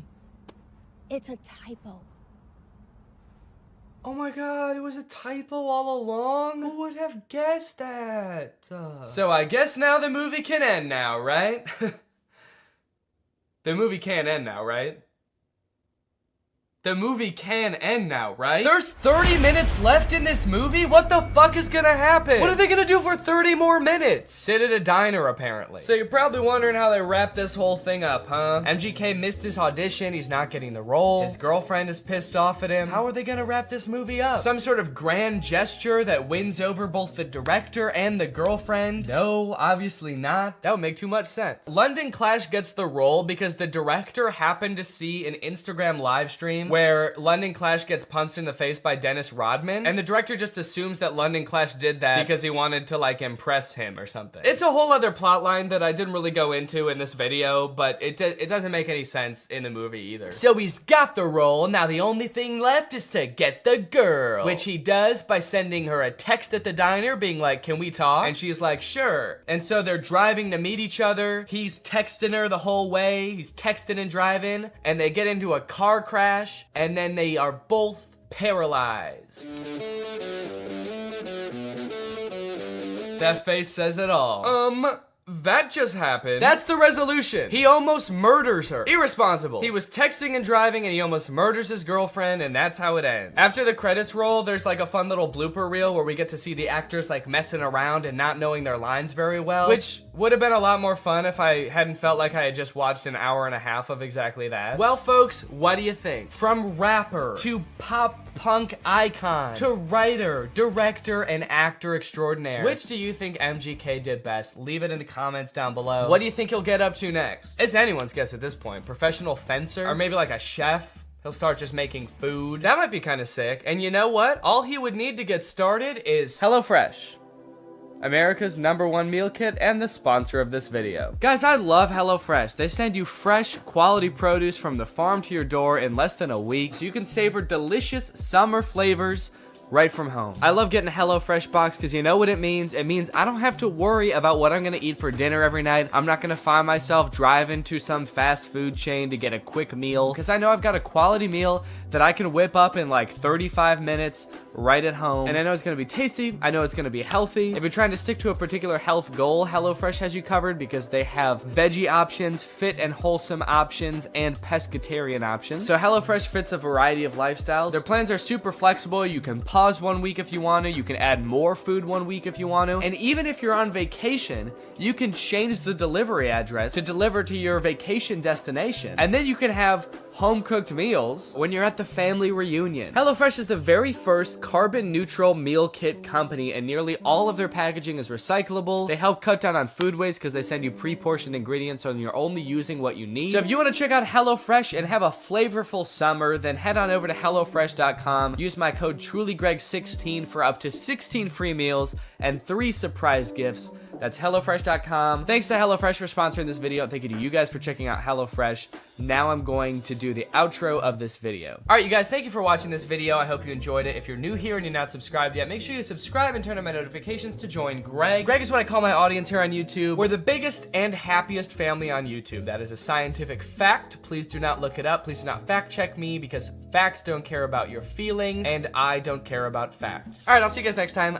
Bye. Hello, Greg. Why are movie studios making bad movies on purpose? I swear to God they are. I'm sure most of us by now have seen clips from the new Pinocchio movie. Father, when can I leave to be on my own? And that had me pretty skeptical, honestly. You're trying to tell me they made it and they were like, the main selling point of this movie is that it will be good? No chance. And now I've recently seen people talking about this movie Marmaduke. It's about a cartoon dog voiced by Pete Davidson. It has 0% on Rotten Tomatoes. I've watched it and it is in fact the worst movie you'll see this year. And it just really seems like they're trying to make bad movies on purpose. This movie is just heinous. It feels like Netflix just like fed an AI a bunch of scripts of bad movies until it spat out Marmaduke. This movie is not good at all. I think it has 0 redeeming qualities, actually. There's nothing good in this movie. I would even give it a negative score if I could. I like that I said that as if there's something stopping me. I'm my own entity. I'm not limited. I don't have a boss telling me I have to give it a positive score. I'm gonna give it a negative -6 out of 10. Begin with a narration from Pete Davidson himself, who could not sound less interested in explaining the exposition of this movie. Marmaduke was some fucking dog, dude. I don't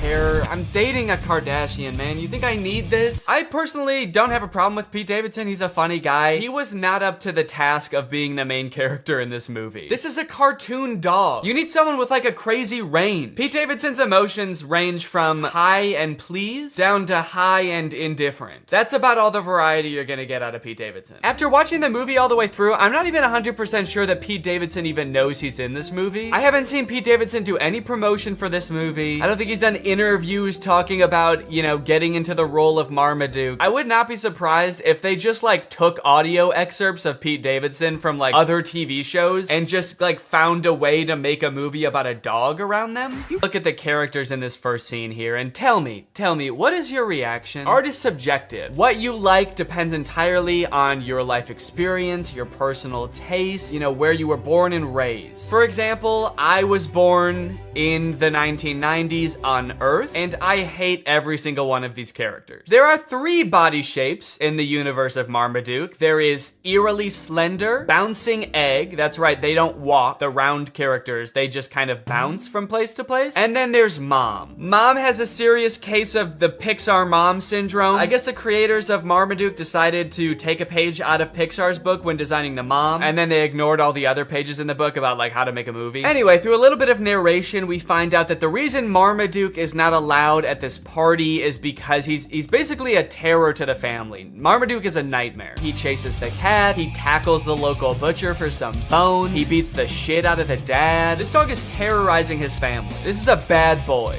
Guy, being like a world famous dog trainer, sees Marmaduke, this poorly behaved monster, and decides, hey, this would be kind of an interesting challenge for me to transform Marmaduke into like a good boy. At first I thought this guy was gonna be the villain of the movie because he's like rich and British, and I think that it's the law in cartoons that the bad guy has to be rich and British, but this guy is actually, he's not that bad. He's a little greedy, but he's not the bad guy. So Guy goes over to Marmaduke's house and talks to the owners and is like, hey, if you let me train your dog and enter him into like dog competitions, we could win $1 million, and I'll share the $1 million with you, which is actually a very nice thing for a rich British man to do in a cartoon. The family says yes, so Marmaduke gets to train with this experienced, highly awarded, rich and famous dog trainer, and they start training right away. Or actually, sorry, Marmaduke doesn't want to train at all, so the trainer starts beating the shit out of Marmaduke. It's enough for today. That's enough for today? You didn't do anything. You just hurt a dog. You didn't teach him any tricks. He doesn't even know how to sit. All right, the first trick we're gonna learn today is how to dodge a punch. Okay, it looks like you didn't get it today, but we'll try again tomorrow, okay, buddy? Anyway, I guess after showing Marmaduke how violent he is and all of his like cool martial arts skills, Marmaduke is like, wait, actually maybe I do want to get trained by this guy. And they make it seem like it's because like Marmaduke is so impressed. I personally think it's because Marmaduke is so scared. He does agree to finally be trained. So cue Marmaduke getting trained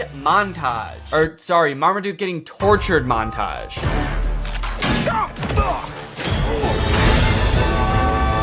Yeah, that's right. Before Marmaduke agreed to get trained, Guy just beat the shit out of Marmaduke. But now that Marmaduke has agreed to be trained, he is still getting beat up, but just in new and fancy ways. This movie is essentially about a dog who loves to eat and suffers greatly for it. You know what is one thing that's unclear about this movie? Can Marmaduke talk? Earlier in the movie, Marmaduke was trying to talk to the people and all they could hear was barking sounds. You're being too hard on poor But then Marmaduke and Guy seem to have full conversations. So who is speaking the other one's language? Is Marmaduke speaking English? Or is the trainer barking at Marmaduke? Like if you were to walk by the park where Guy is training Marmaduke, is Guy just going like, arr, arr, arr? This movie is completely uninterested in answering this question. F farts, and he shits, and he farts so hard that I thought he might be dying. He gets onto the trophy and like goes from plump to shriveled up like a raisin. He shrivels up into a little doggy skeleton. The dog is very sick. The dog should be rushed to the hospital immediately after this, actually. The cloud of his fart gas like